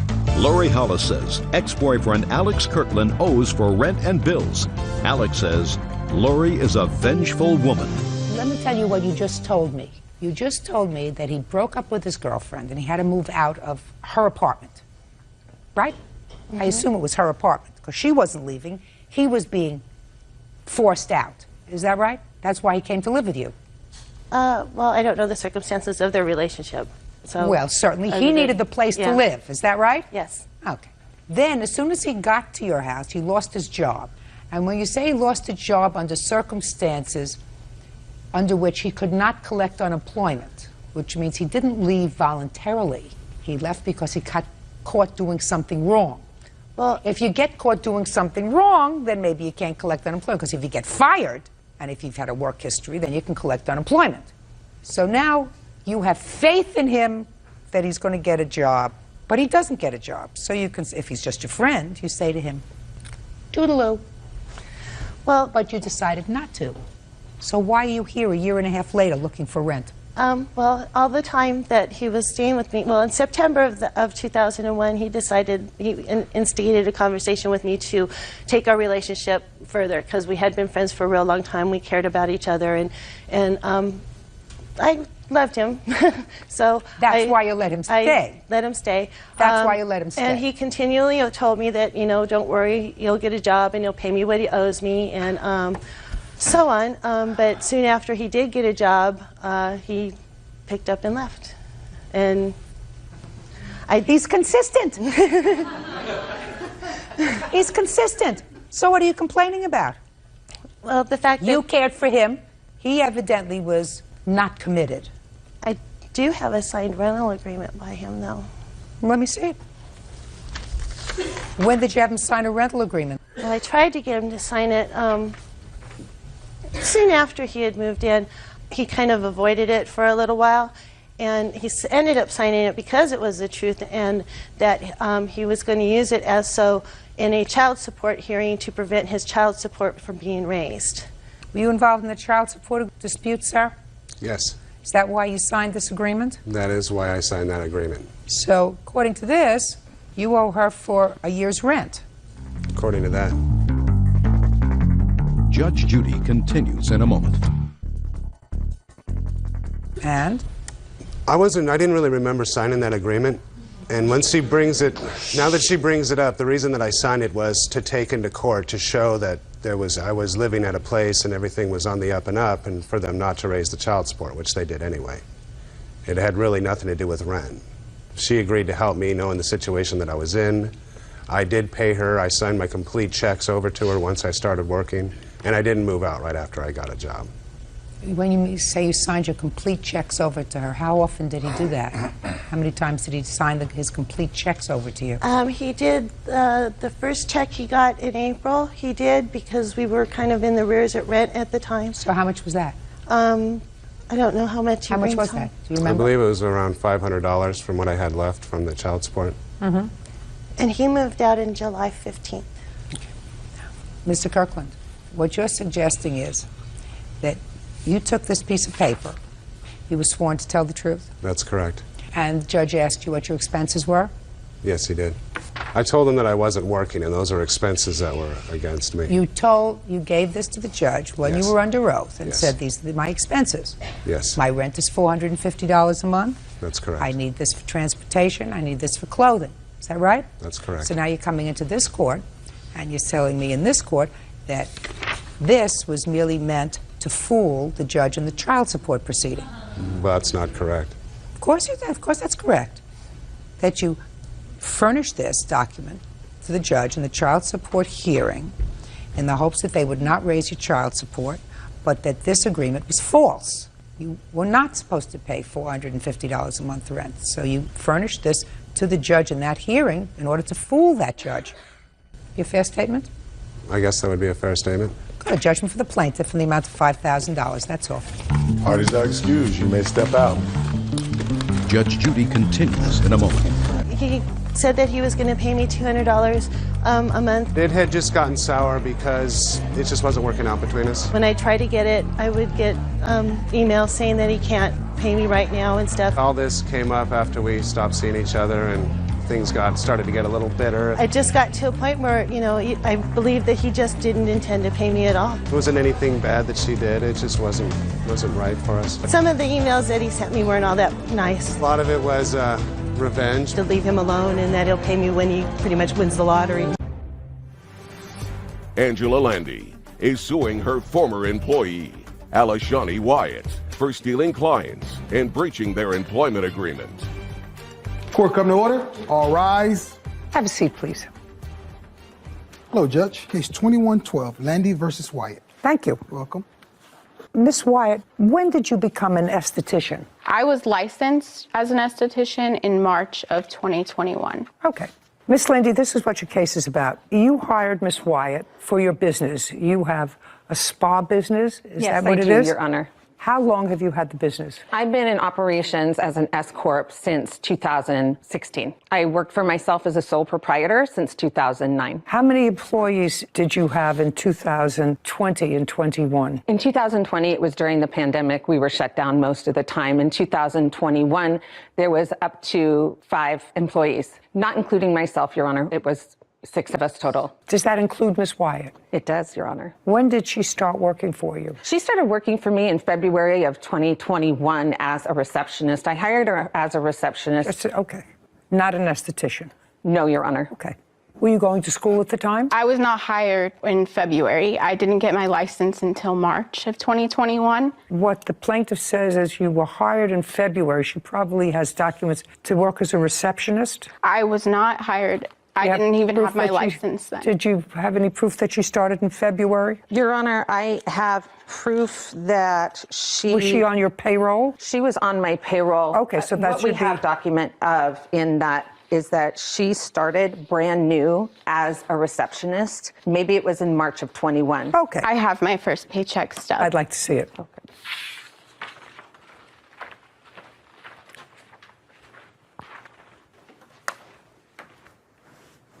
This is a pay stub from April. Yes. Oh, okay. Okay.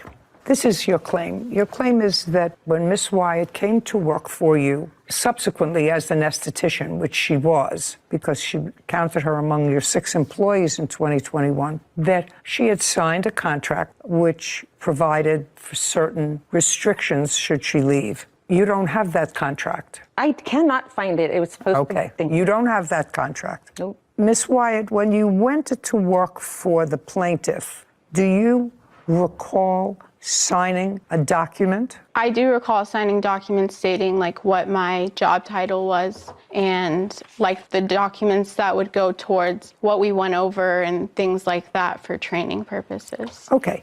Your Honor, I have non-solicitation, non-disclosure agreement documents of employees. There's 4. Okay. Is this an employee of yours? No, it is not, Your Honor. Ever? Was ever? Never been an employee. Were either one of those 2 people employees, former employees? Tabitha Brown was. Was this a former employee of yours? Tabitha Brown was a former employee. At approximately the same time? She was an employee of mine for 5 years up until April 17th, Your Honor. Did she voluntarily leave or did you? She voluntarily left. Okay. Did she voluntarily leave to go to work with the defendant? I did not know that until the day the defendant left. But ultimately you determined that she did? Sure did. Okay. She was with you for 5 years? Sure. Yes. I assume that if you have a business and you don't have this contract, which you allege if you could produce, had a specific non-compete clause in it, but you don't have it. She remembers signing something, but she doesn't remember exactly what it was. Can you stand up? Tell me your name. Tabitha Brown. Miss Brown, did you sign a contract when you went to work for the plaintiff? Yes, I didn't remember that I did. You did? Yes. But you did? Yes. Okay. Do you have a copy of her? I sure do. And just a second. Okay. Do you have a copy of it? I don't. No, but you have a copy of what she signed? Yes. I'd like to see it. Your Honor. No. Just let me see the copy. I'm trying to reconstruct something just to get some general parameters of this case.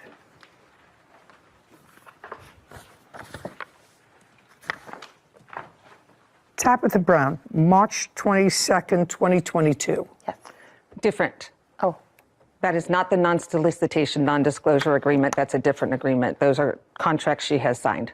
Oh, well, you gave me 2 things. What is this? One is her non-disclosure, non-solicitation, and also the second one is the role definition of an esthetician working for me. Looking at the non-compete. Okay, this is pretty standard. Kevin, would you show this to Miss Brown? And I also want you to show it to Miss Wyatt. That clearly your signature. Yes, ma'am. Yes. And so that says within 1 year of your leaving Miss Landy's employment, you will not work in a related field within 7 miles from her current place of business. Yes. When you left her employment, did you go to work with Miss Wyatt? We left to share.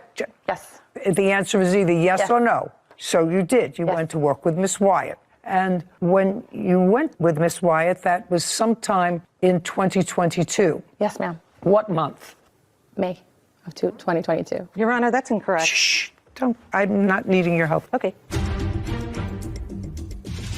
In this case, you don't have a physical signed contract, so I don't see why you think that you have all documentation. I don't have documentation. That's what I'm saying. Due to the fact that I believe she stole the information out of my filing cabinet. I still have to pinch myself to really believe it. You don't get better if you win all the time. You look at yourself more when you lose. I'm thinking of my daughter today. I miss her so much.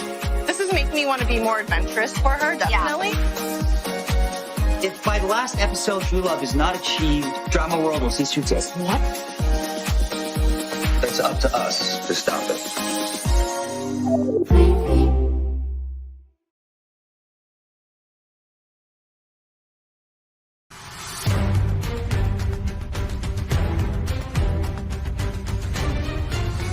Angela Landy claims her former employee, Alashani Wyatt, stole clients and breached their employment agreement. Now, does Miss Wyatt have a location, a shop, a store, a place of business, or does she operate out of her residence? We share a space. You share a space where? At a salon studios in Valencia. Have you calculated the distance between that space and Miss Landy's office? I have, ma'am. And how far is it? 3.4 miles. Well, you're not allowed to do that, pursuant to the terms of your agreement. Correct. I don't have a copy of that agreement, ma'am. Well, I have it now, but at the time I didn't. It's from 5 years ago, and I never received a copy of that. So it was. I don't know whether you received a copy of it or not. It's your signature, and it's pretty standard fare. Mm-hmm. It's not that it's not standard fare. So, Miss Wyatt, what I have to do is sort of put together whether or not I believe that you, in fact, had the same document that you signed. Correct. And I believe that you did. Okay. Despite the fact she says that you probably took it when you left. I can't describe that conduct to her. But this is pretty standard fare, that within 1 year it's not too onerous, it's not within a 50-mile radius, it's a 7-mile radius. 3.5 miles are certainly well within that. You could have found someplace that was 8 miles away, and then we wouldn't be in this difficulty. But you didn't. Anyway, so you were in violation of your contract when you left and went to work and shared space with Miss Wyatt. Okay, but you're not suing her. No, ma'am. Why? Because I know the case would be dismissed because of the lack of solicitation between clients and of a former employee. Well, not necessarily. Those two stand alone. Your Honor, if I may say, there was a small claims action against Tabitha, but because there was no evidence. What do you mean there was no evidence? I had no evidence, the way I have evidence today with Alashani, that Tabitha solicited clientele. Okay. Now you can sit down. Thank you. So that small claims case was dismissed? Yeah, I have nothing there, which I learned. I have nothing to stand on what I have to stand on today. Well, what you had to stand on, Miss Landy, which I don't understand, you had a non-compete agreement with her. She's in violation of that agreement. That's all you need. And she violated this agreement. She went to work within 7 miles of your place of business. So I don't understand that. In this case, you don't have a physical signed contract. I have to reconstruct whether I believe that there was one. So I don't see why you think that you have all documentation. I don't have documentation. That's what I'm saying. Due to the fact that I believe she stole the information out of my filing cabinet. I don't know whether she did or not. Right now, you say it's a lost document. You can't find it. Correct. Okay. And the defendant acknowledges, and it's usually custom and practice in the business, to sign a non-compete when you have that kind of service industry. Right. And I'm prepared to accept judicial notice of the fact that when you go to work for a beauty salon or a hair salon or a spa, you develop a clientele within the spa. You can't open up a store next door and steal the clients. Most people have people sign this, and you did, and you had it done 5 years ago. So Ms. Brown is in violation of this contract. That is correct. Why somebody dismissed that, I don't know. I have no idea. Okay, So now you're going to demonstrate to me that Miss Wyatt solicited clients of yours. Yes, Show me. Okay. In July of 2021, Alashani was trained to be an esthetician. Let's not go back to ground zero. I'm not interested. I am assuming for the purposes of this hearing that she signed a non-compete clause, just as Ms. Brown did. So let's start from there, and I asked you a very simple question. I said, what proof do you have that she solicited clients when she left? Your Honor, my solicitation is here. Fine, I'd like to take a look at it. And my witness, Kennedy, is here as well. Well, let's go to Miss Kennedy. Was Miss Kennedy a client of yours? Yes, Your Honor. Would you stand up, please? Your first name? Kennedy. Kennedy. Last name? Johnson. Ms. Johnson, how long had you been a client of Miss Landy's spa? I want to say about 2019, Your Honor. I was there before the pandemic and was there for a while before it shut down due to COVID. Were you there after it reopened? Yes. After COVID. What kind of work do you have done there? I get sugared, which is using sugar, lemon, and I believe it's honey and water, and you mix it together and it takes hair off of you. And who did that for you? I went through many of the clientele and the employees at Angela's shop at the time. So there were several people that, Alicia was one of them, as well as Tabitha. How many times did the defendant do the waxing? Sugaring. I want to say at least 5 times. Do you recall when she left Miss Landry's? I do not remember the date. However, I do remember getting a call from her company. I got a call saying... From Miss Landry's company? Yes. Yes. Your Honor, it's Landy. Landy. Yes, from Miss Landy's company. They had called me on my cell phone and told me that she was no longer there. And they had told me she was no longer there. You can't tell me what somebody from her shop told you. That's hearsay. I want to know about the solicitation. If there was. Yes. So one point while Alicia, the defendant, was there. Sorry. Do you understand? Yes. While the defendant was there, I had gotten sugared on my face. It was a small patch test, excuse me. And after she had texted me, gave me her personal number, and told me if I had any reaction to text her and let her know. After I texted her, I had... And this was while she was working for the plaintiff? Yes, that is correct. Go ahead. And as a while, I started having a small reaction, and I had texted her and sent her a picture of my face and told her that I was starting to have a small reaction. I did not receive anything back for a little bit, and then I want to say around April, late March. Well, when did you text her? This text for the face patch was earlier, I want to say early March, maybe February. Do you have the text? I believe she gave it to you. The third one, Your Honor.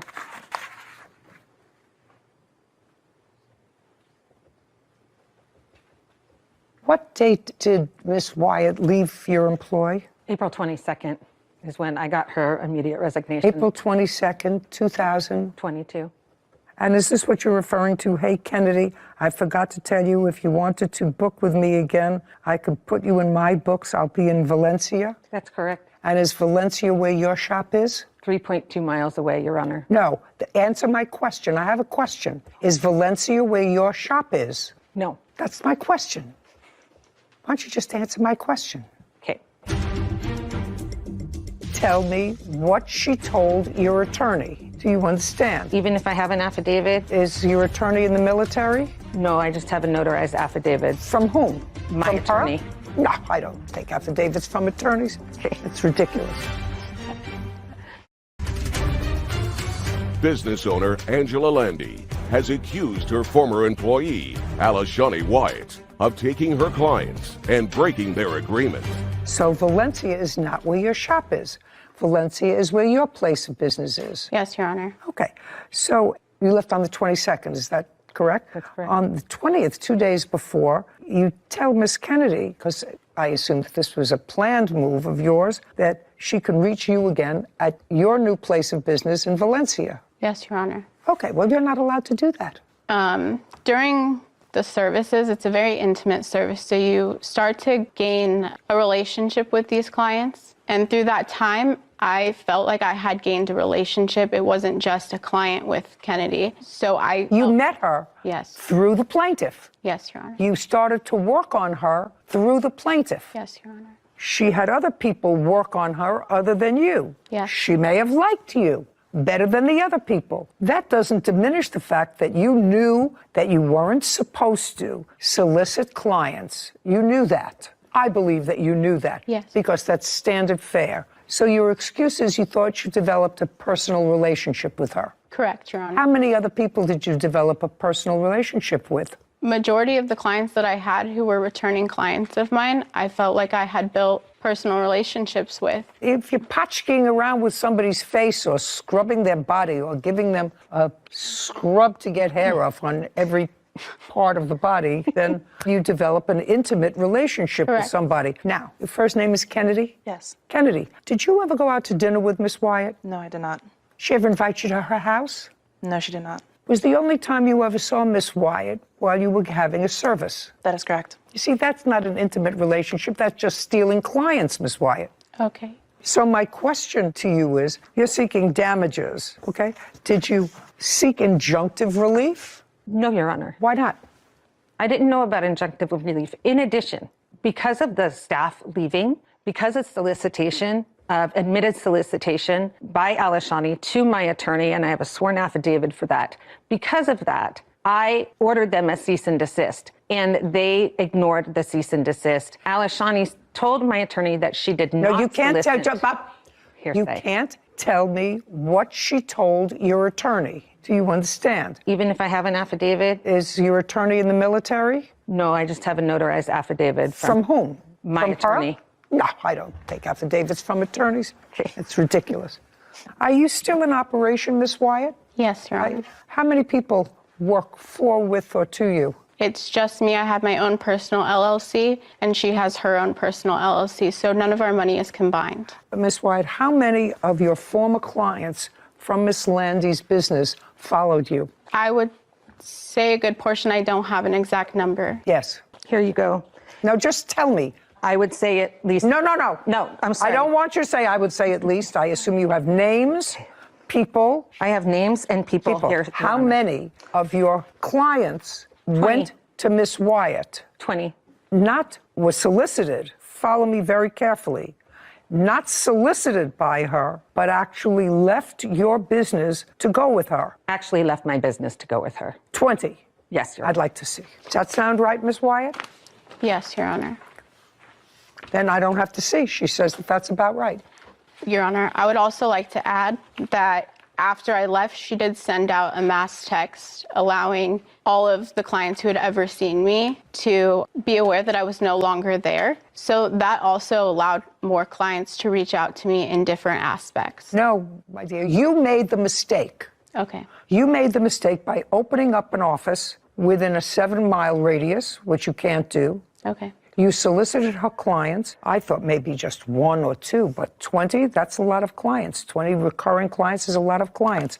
Miss Landy's request in her small claims case is the maximum of the jurisdiction, which is $10,000. And I think that she deserves every penny of that. Okay. Because what you did was wrong and a breach of your contract with her. Judgment for the plaintiff in the amount of $10,000. Thank you, Your Honor. This court is adjourned. And I have to tell you something. That's ongoing. Okay. Just so that you're aware.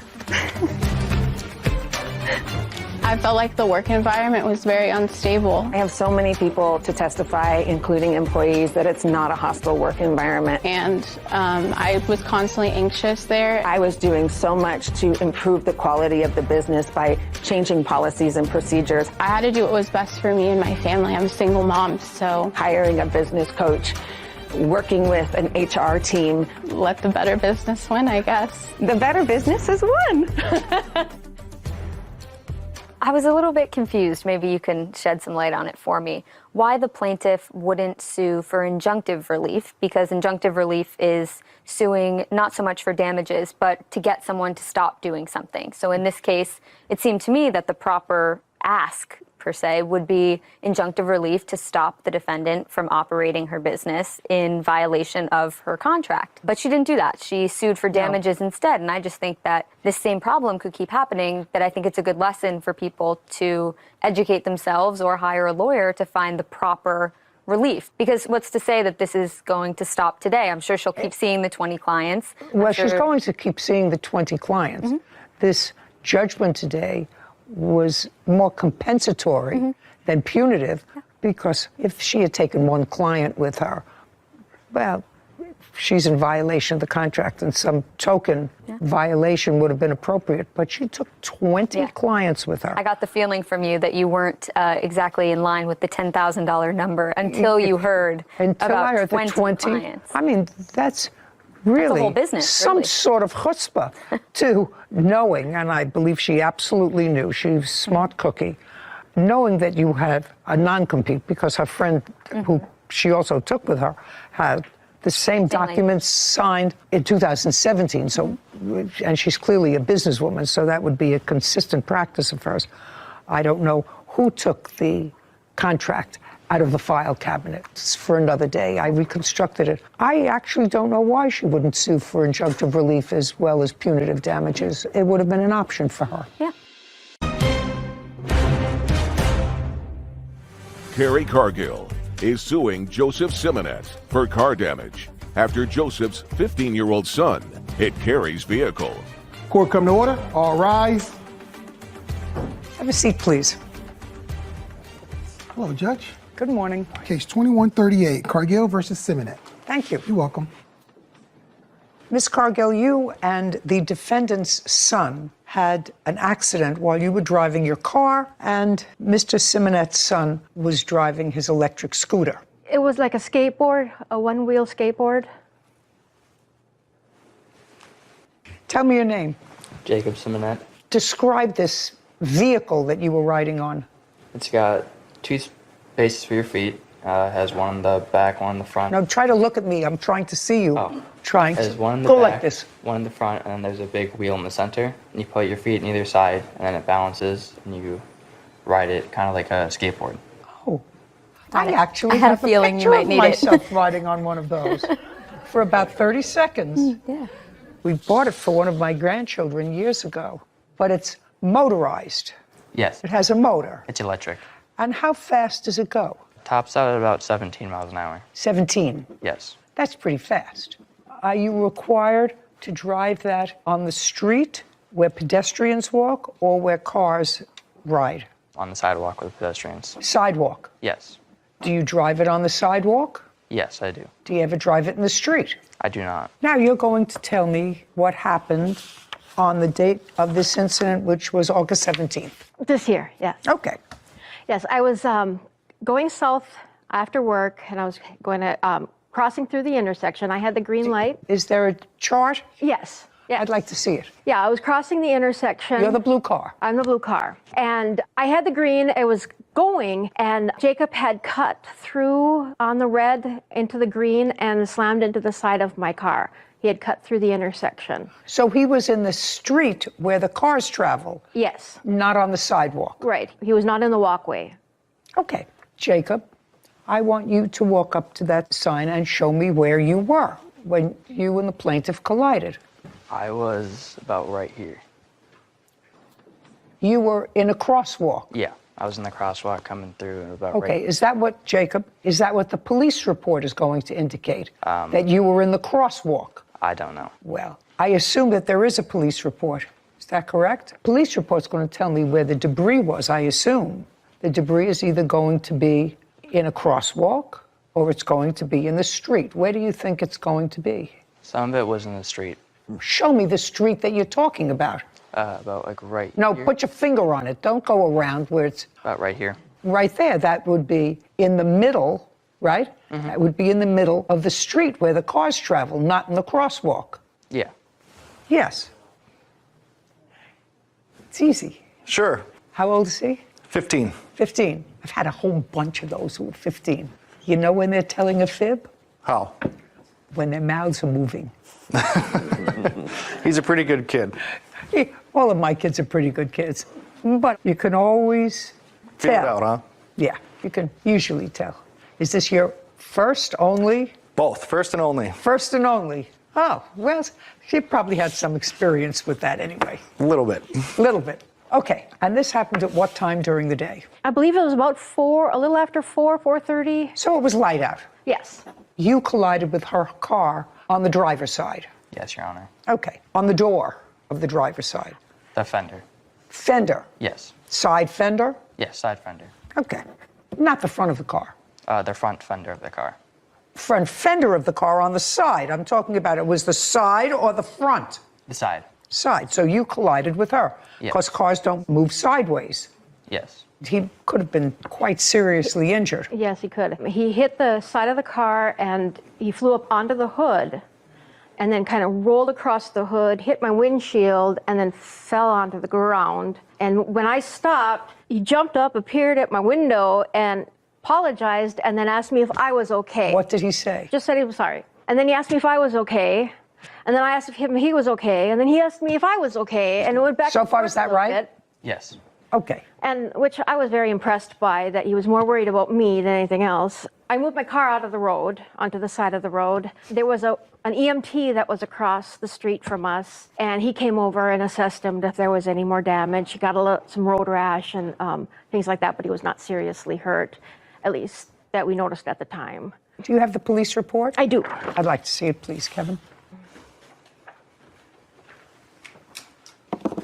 Thank you. You're welcome. One witness said that he was right next to you and that you went past him and that the light was red. His light was red, which is why he was stopped. That's what I'm reading. He did say that his light was red when the kid initially passed in front of him. Did you get a copy of this police report? I've seen it, yes. Explain to me, would you put on this again and leave that one on because that's the version that I believe. Would you walk over there and explain to me what cut the corner was, what you were doing? It talks about cutting the corners. So I want you to understand, I believe that, based upon what I'm reading here, I believe that. Mm-hmm. So now I want you to show me how you cut the corner. So I was coming to this one, and I went through, and instead of going here and just going through the sidewalk, I just went like around here and through this crosswalk. What's cut the corner? Cut the corner here, right there. You mean just that little space is what you're talking about? You cut the corner? Yeah, I went from about... I want you to understand, I believe that you were in the street. I believe you were in the street, not in a crosswalk. So let's run through that again. Would you please show me what cut the corner was? Went through here, I came here, and I cut here. So right there, I cut the corner. He is a nice boy, Mr. Simonet. Thank you. You know what my father told me when he gave me my first car? I think I was 17. It was like a tank. He said, because if you get in an accident, I want you to be surrounded by 4,000 pounds of steel. And later today. Your claim is that you won a whole bunch of money in some gambling thing. I just want you to tell me how much you won. Before taxes or after? Both.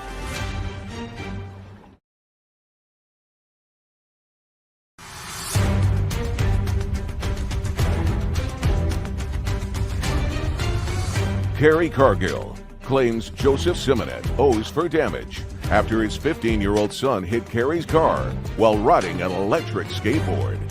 Okay. The police determined that based upon the eyewitness testimony that the pedestrian, Jacob, is at fault and believed to have crossed the intersection before having the right-of-way. The vehicle had the green light. In any event, do you have photographs of your car? This happened in August, and you were called to the scene by your son, is that right? Correct. And you got there, you know that he was a little banged up, but thankfully... He was in an ambulance when I arrived, but shortly after, yes, he did walk out of the ambulance and suffered some injuries, which I have pictures of if you'd like to see them. I'm sure he was banged up. He had bruises from falling off the... From being launched from the vehicle after the collision, correct. Okay. You know, he was really lucky that she wasn't going faster. Correct. Could have been much worse. We were thankful worse. For his health and the outcome of the incident. You're right. Okay, can I see an estimate to fix your car, please? Thank you. You're welcome. What kind of a car do you have? A 2015 Equinox Chevy. You had full coverage on the car, is that right? Yes. But with a $1,000 deductible. Yes. So if you put this through to your insurance, you have a $1,000 deductible. Yes. Right? Anything else you want to tell me, Jacob? No. Do you still ride one of those things? It's broken. I didn't get a new one, no. It was destroyed in the accident. You know what my father told me when he gave me my first car? I think I was 17. He bought me the oldest, ugliest car, but it was like a tank. All my other friends were getting these nice, cute little cars. And this one was like an old person's tank Cadillac or something. You know, we're talking 50 years ago. And I said, why do I have to have this car? Everybody else has cute cars. He said, because if you get in an accident, I want you to be surrounded by 4,000 pounds of steel. That's pretty much the lesson that I've sent out there. 4,000 pounds of steel. One and only, surrounded by lots of steel. Judgment for the plaintiff in the amount of $1,000. Thank you, we're finished. This court is adjourned. Overall, I'm happy. She had some fault due to hitting a pedestrian in a crosswalk. It was surreal, like out of the movies. Your heart stops, and all you can do is look for the car keys and panic and get there as fast as you can. I am so glad that he was okay. I remember just flying through the air, and then I was on the ground and I got right up. Be very careful. Count your blessings and enjoy every moment that you have, because things could change in an instant. I know these electric scooters and skateboards are very popular, but even before this case, I tried to look up any rules, laws, regulations. There are a few for electric motorbikes and things like that, but far fewer than I would expect for a machine that can go up to 17 miles an hour when you're 15. I think that you're right. I think that since those things have become so popular, they really have to be enforced rules. And parents, and this is a very nice father and son, but I've seen kids weave in and out of cars. It always looked like an accident waiting to happen. Yeah. And this one could have ended in a real tragedy. He was lucky, and his father knew he was lucky. Jennifer Paramon is suing her former friend, Cardi Moran, for television damage caused during an argument. Court come to order. All rise. Have a seat, everyone. Case 2144, Paramount versus Morgan. Thank you. You're welcome.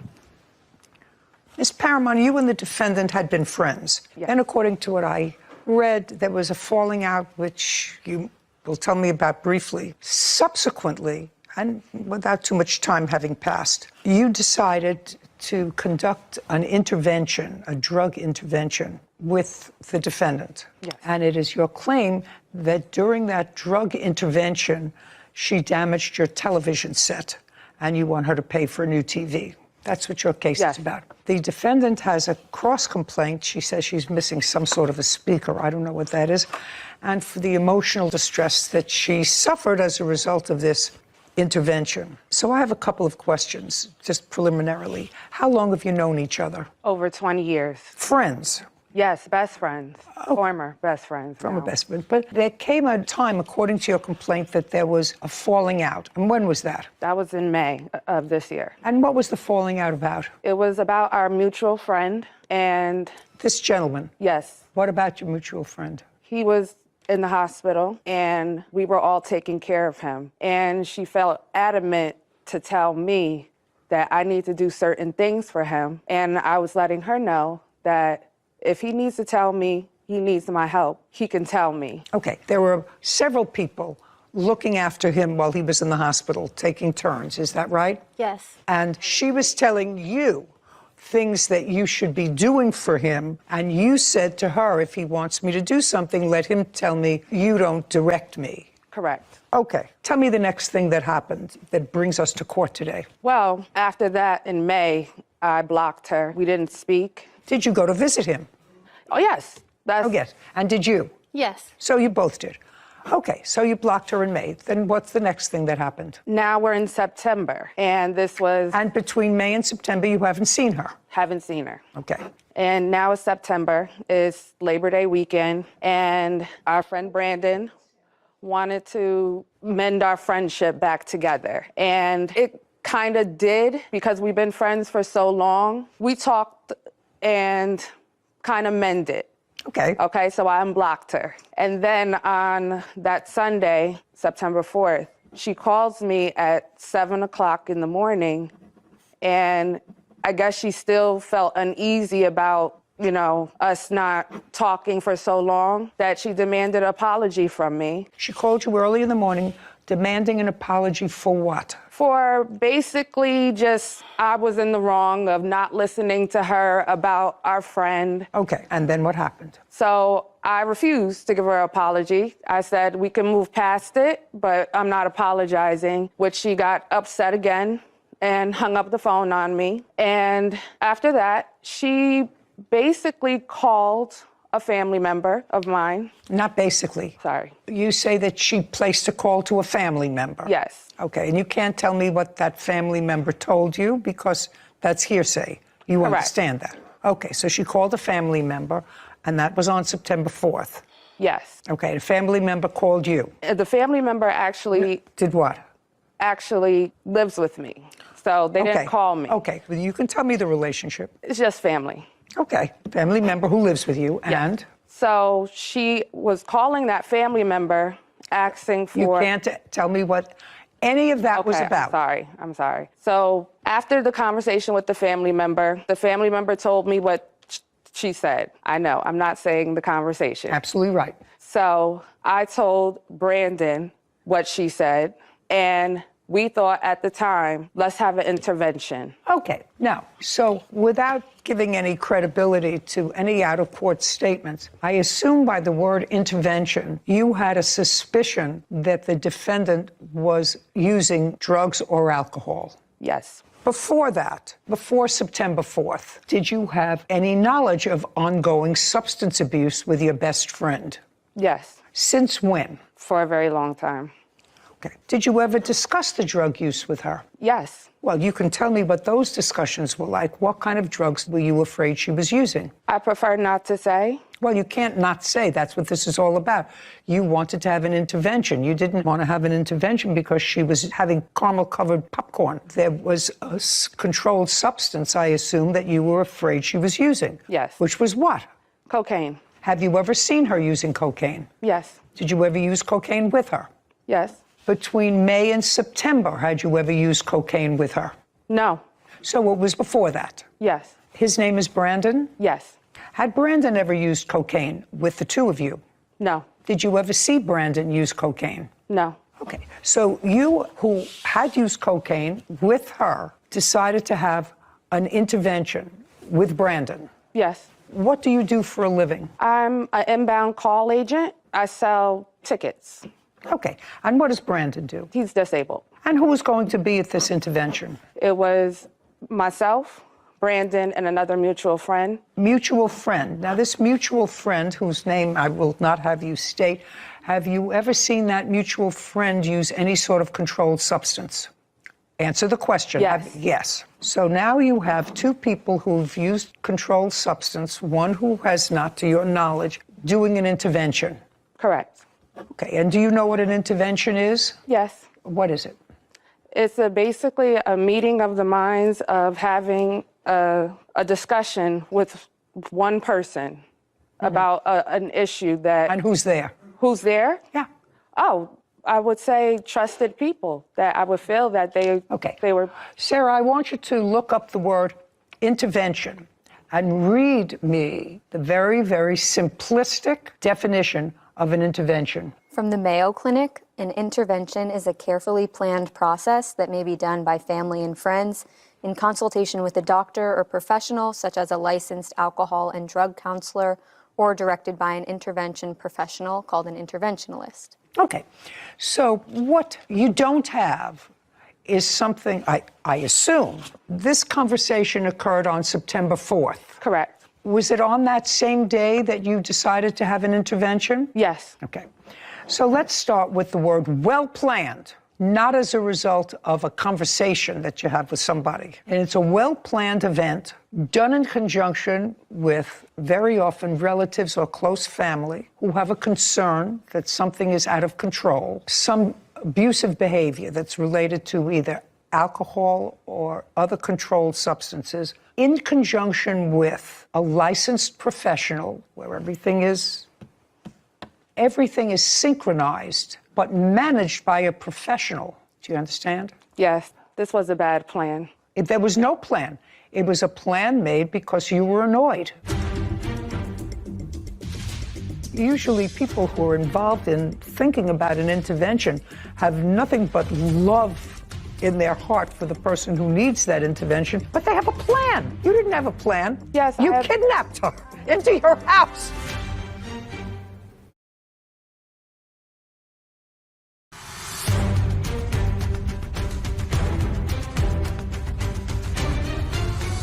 Jennifer Paramon claims her former friend, Cardi Moran, broke her television.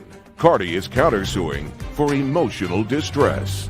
Now, you were annoyed at the conversation, so what you did was not really an intervention. What did you think was going to happen at the end of this intervention? What was supposed to happen to her?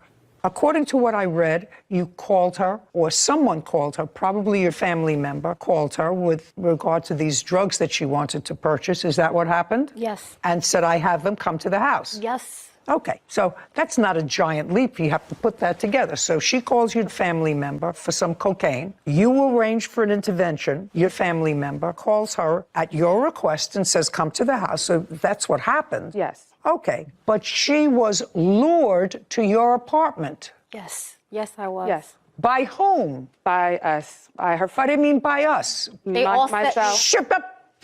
Myself, Brandon, and another Well, mutual who friend. called her and said, come over? Who called her? Yes. We were already going out. She was already going out with Brandon. Just a second. She was already going out with Brandon. Yes. And she decided to come to where I live to come pick up these drugs. Because when she found out that basically the setup was for her to get her to my house. So I told my family member to tell her that we did have it. Oh, just a second. That's what I said. So she was lured to your house. Yes. Where you were going to do what with her? What happened when you got to your house? Basically just talk. Not basically. Sorry. Not basically. You lure somebody to the house. She's come to the house now expecting, let us say, expecting to buy drugs or get drugs. She gets there and realizes that that's not going to happen, that there are other people that that's not going to happen. So tell me what happened when she walked in the house. That's what your case is. Well, when she walked in the house, I immediately tried to give her a hug, and she was upset. Now, you immediately tried to give her a hug. What did you say? I didn't say anything. I just opened arms, and she said, no, it's fake, backing away. It's fake. What's Yes. fake? My hug. Okay, so she backed away. Yes. And it just started off with No. Somebody had to say something to her. Somebody had to say this is an intervention. Somebody had to say why she was there. She eventually was going to say, where are the drugs? But you have to tell me what happened. Yes, when she walked You walked in, you went to give her a hug, pushed you away. Then what? Come on, this was an intervention. Yes. So we couldn't even get to the part of this is an intervention. How could you get to an intervention? You don't know what an intervention is.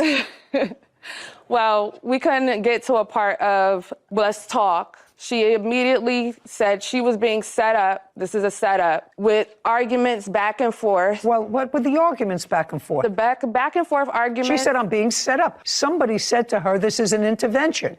We didn't get to that part. Well, what is the setup that she was talking about? I don't know why she said. Well, it was a setup. It was a setup. It was a setup. Yeah, so I want to know what your end game was. The end game was to have a conversation with her so we can resolve our issues of why does she need an apology from me? We have been friends for so long. Her getting to my house, yes, we did lie and say, yes, there was drugs at my house. But she already knew from how we're all there that there was no drugs. She was upset. She was irate. She was bringing up the argument that we had earlier in the morning. So this wasn't an intervention for drugs or alcohol? It was an intervention for drugs and alcohol. Oh, okay. Then I'm asking you, not what happened, what was your end game? The end game was to have a conversation with her about how much drugs she was doing because it changed her mood. It made her angry. Well, did you have a program for her to go to? Did you have a program to take her to? Had you spoken to a professional? Had you done anything? No. Okay. And when she was there, according to you, she was in your house with 3 other people? Myself and Brandon and another mutual friend. So with 3 other people, yes. So she was there with 3 other adults. Yes. And she was lured there under false pretenses. Yes. And what she did, according to you, was pick up a chair and throw it at you, or threw it at a television set, breaking the television set. She didn't throw it at me. What did she do? She threw it directly at my television. Lucky she didn't throw it at you.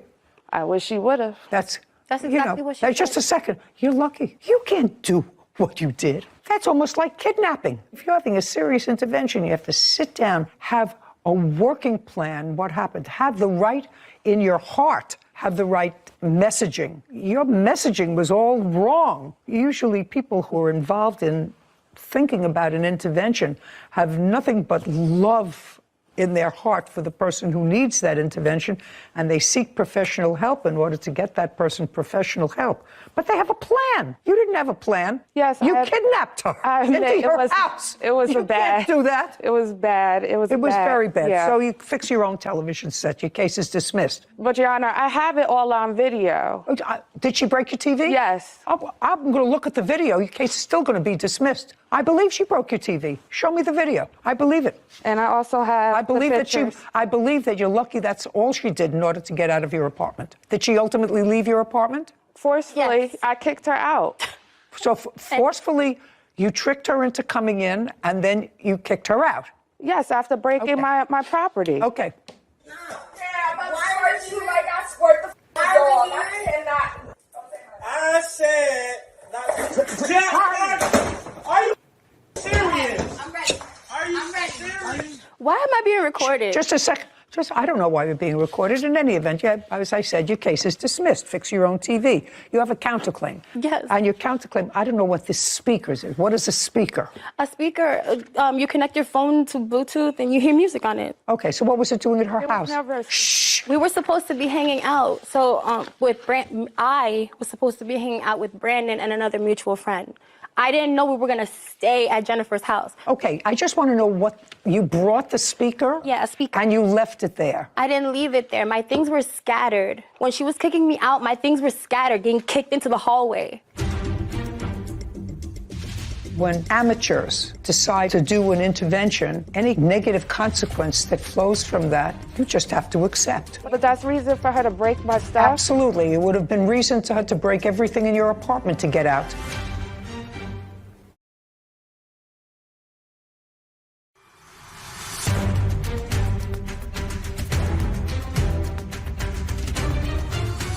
Jennifer Paramon has accused her former friend, Cardi Moran, of breaking her television. Cardi claims Jennifer caused emotional distress after being tricked by Jennifer.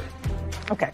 Did you look for the speaker? Yeah, I looked everywhere in the hallway. Do you have her speaker? There was never a speaker. Did you see a speaker? No, I haven't. Okay, there's no speaker. Now let's talk about your emotional situation. You got to this, I can't even call it intervention.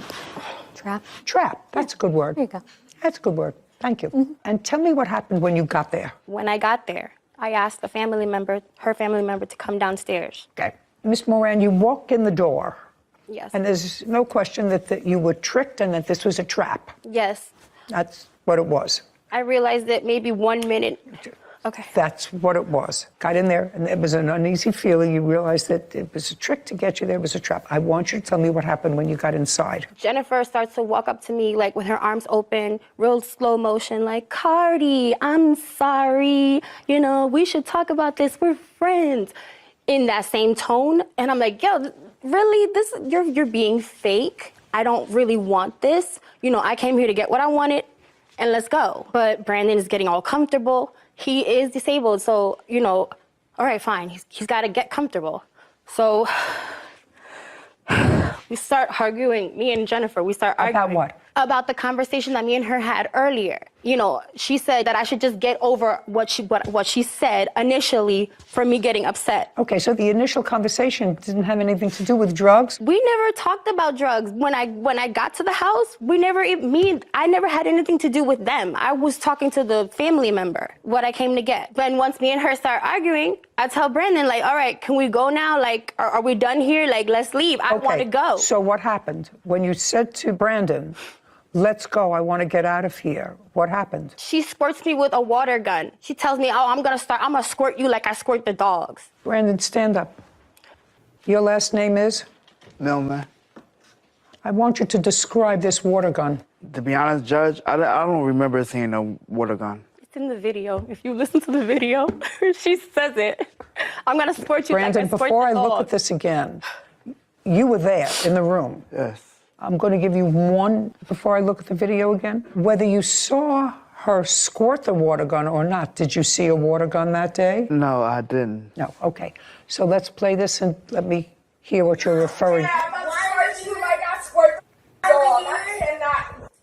I said that. Jack, are you serious? Okay, Sarah, you have a much more keen sense of hearing than I do. I'm going to squirt you like I squirt that dog.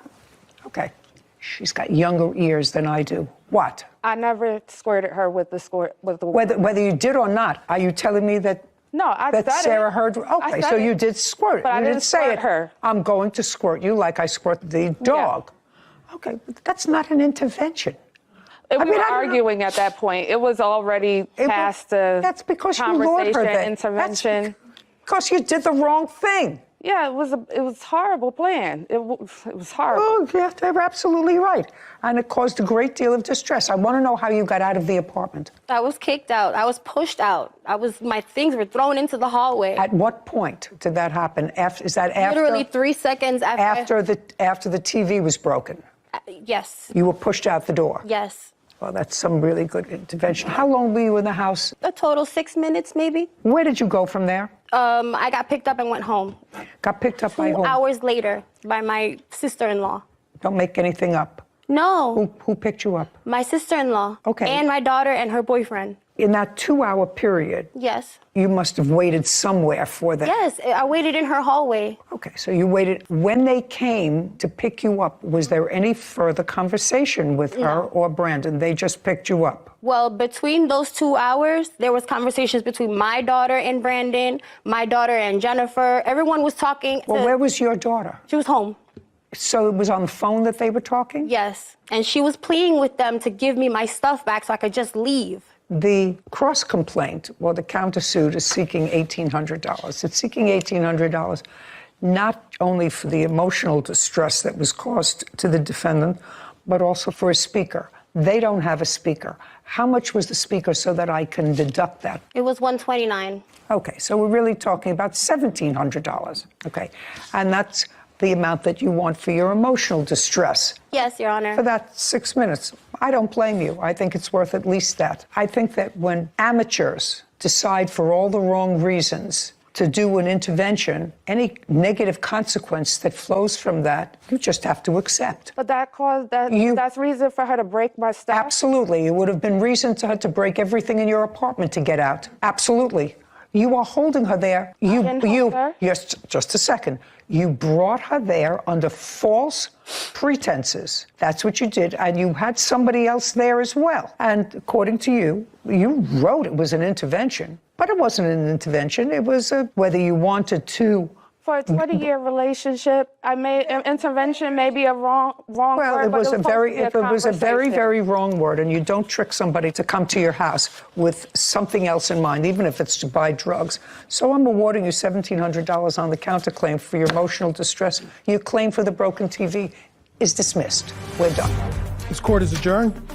I have no thoughts. I'm happy with her decision, but it's bittersweet because these are my friends. Just have a conversation about certain situations we were having. Her intention, I don't think it was to make me stop doing what they all do anyway. I didn't keep her, that's the thing. She walked in freely, walked out. That's the betrayal. Yeah, this is over. It's just time to go separate ways. You know, I lived and I learned. Those are the people that I grew up with. You know, those turn-up days are over anyway, so. I think this whole situation was a perfect example of what my dad calls lack of two-step thinking. Okay. So we can already agree the intentions were not great. They were just maybe potentially rekindling a friendship, and that's not exactly the person you want leading your intervention, if that's what they wanted to call it. And also, what was your plan? If it went the way that the plaintiff at least claims she was intending it, was to get her friend help, say that the defendant broke down and cried and admitted to having a problem and really wanting help. Where was the help? There was no help. That's true. So I agreed with you that the plaintiff deserved any amount of damage that happened from having such a lack of a plan. It was a lack of a plan. She lured her there. Yeah, I mean, just a messed up situation all in all. And you really have to be coming from the right place to do something like that. And I think neither of them were even close to that sort of healthy place. Neither the witness nor the... दुनिया की किसी team में इतनी हिम्मत नहीं है कि उसने साउथ अफ्रीका को साउथ अफ्रीका में जाके वाइट वॉश किया हो। सीरीज तो अलग बात है, वाइट वॉश किया हो। क्या खूबसूरत तरीके से पाकिस्तान ने तीनों मैच जीते। ऐसा लग रहा था कि पाकिस्तान ने आखिरी जो 2 मैच है ना ओडीआई के, वो बिल्कुल ही वन साइडेड होकर जीते हैं। क्या खूबसूरत बॉलिंग, क्या खूबसूरत साइम ने बैटिंग की है। दूसरे मैच में तो साइम इतना खास नहीं चला, लेकिन कामरान गुलाम ने उसका कसर पूरी कर दी, 300 से ऊपर बना लिया। आखिरी दोनों मैचों के अंदर 300 हुआ है, तो क्या खूबसूरत यार, मज़ा आ गया यार। ठीक है, उसके अलावा हमारा जो सबसे बड़ा मसला था मिडल ऑर्डर का, अभी कामरान गुलाम, सलमान अली आगा, तैयब ताहिर, शाहीन भी डाल ही दो यार मिडल ऑर्डर में, क्योंकि वो कहता है ना यार मैं ऑलराउंडर हूँ, तो उसको भी डाल ही दो। ठीक है, अब इन 3-4 के होने की वजह से ना हमारी टीम का मिडल ऑर्डर बड़ा मजबूत हो गया है। पहले ये होता था कि यार बाबर और रिजवान खेल गए तो ठीक है स्कोर बन जाएगा, ना खेले तो सारी टीम ही गई। लेकिन अब ये हुआ है कि बाबर और रिजवान एक अच्छी नीश बना जाते हैं, मतलब एक अच्छी बेस बना के चले जाते हैं, और उसके ऊपर ये 3-4 बंदे आके ना तेज़ खेल के ना 300 पे पहुंचा देते हैं। और 300 कोई मामूली टारगेट नहीं है। पाकिस्तान की बॉलिंग ठीक है, थोड़ी सी आउट ऑफ फॉर्म हुई है, लेकिन वो बड़ी ज़बरदस्त बॉलिंग है भाई, उसको आप इग्नोर नहीं कर सकते। दुनिया में कोई भी मुल्क पाकिस्तान की बॉलिंग को इग्नोर नहीं इतना हास कर सकता।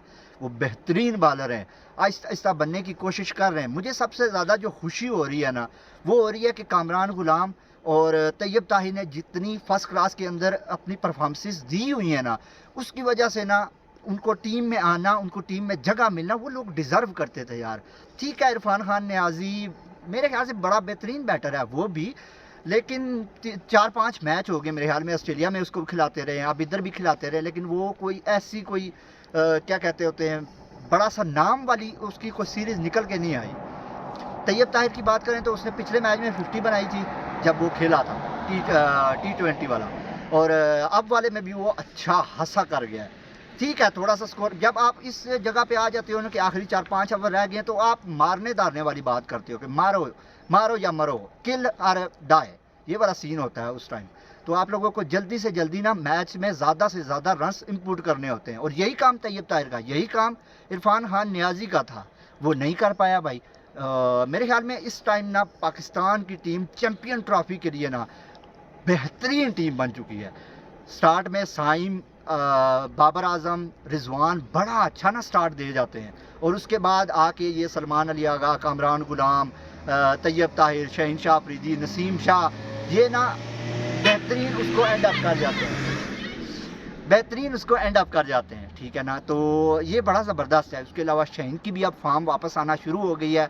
हाँ यार, जिस तरह क्लैसन उसे छक्के मार रहा था ना कल, ऐसा लग रहा था कि यार 5 आउट होने के बाद भी साउथ अफ्रीका एक स्ट्रॉन्ग प्लेसमेंट में थी, लगता था कि यार साउथ अफ्रीका जीत जाएगी। तो एंड टाइम तक ऐसा लग रहा था कि यार 30 बॉलों पे 37 रन रह गए हैं, ये निकाल जाएंगे। लेकिन क्या खूबसूरत सुफियान ने बॉलिंग कराई है एंड पे, जो उसने एंड पे आके दोनों को उठाया है ना, मज़ा आ गया, मज़ा आ गया यार। ऐसा ही होना चाहिए पाकिस्तान की टीम में। ऐसी जब छोटी छोटी चीज़ें चेंज होंगी ना, आप कभी भी टीम या यंगस्टर के साथ या पुराने लड़कों के साथ कभी भी जीत नहीं सकते। ये कम्बिनेशन होता है, कुछ एक्सपीरियंस, कुछ नए लड़के, उससे आप टीम को अच्छा बनाते हो। इंडिया में हमेशा से यही चलता रहा है कि भाई 3-4 एक्सपीरियंस प्लेयर, 3-4 नए प्लेयर, और जो नए प्लेयर को एक्सपीरियंस प्लेयर अपना एक्सपीरियंस बताता है ना, उसकी वजह से ना वो बड़ा बूस्ट हो जाता है। वो समझता है कि यार इतना बड़ा प्लेयर जिसे मैंने सारी ज़िंदगी टीवी के अंदर देखा है, वो मुझे बता रहा है कि ऐसे कर ऐसे कर ऐसे कर, उससे ना बड़ा कॉन्फिडेंस बंदे का हाई होता है। इसीलिए इंडिया की टीम इस टाइम पर T20 की सबसे बेहतरीन टीम है। बेशक वो ODI और टेस्ट में नहीं चल रहे, क्योंकि उनकी टीम ही अलग है टेस्ट और ODI की, लेकिन जो उनकी T20 की टीम है ना, वो बेहतरीन टीम है। तिलक वर्मा हो गया, संजू सैमसन हो गया, उसके बाद सूर्या कुमार यादव हो गया, हार्दिक पांड्या हो गया, ऋषभ पंत हो गया, बेहतरीन टीम है इंडिया की। इसीलिए वो मार नहीं खाते। क्यों? कि यार 2-3 नए लड़के, 3-4 एक्सपीरियंस वाले लड़के, और उनको ना बड़ा ईजी हो जाता है। तो जसप्रीत बुमराह आप देखते हैं यार, वैसे भी इंडिया का मैच होने वाला है, 26 तारीख को है, मज़ा आएगा। वैसे पाकिस्तान का भी 26 तारीख को टेस्ट का मैच है, तो मज़ा तो बड़ा आने वाला है। अल्लाह हाफिज़।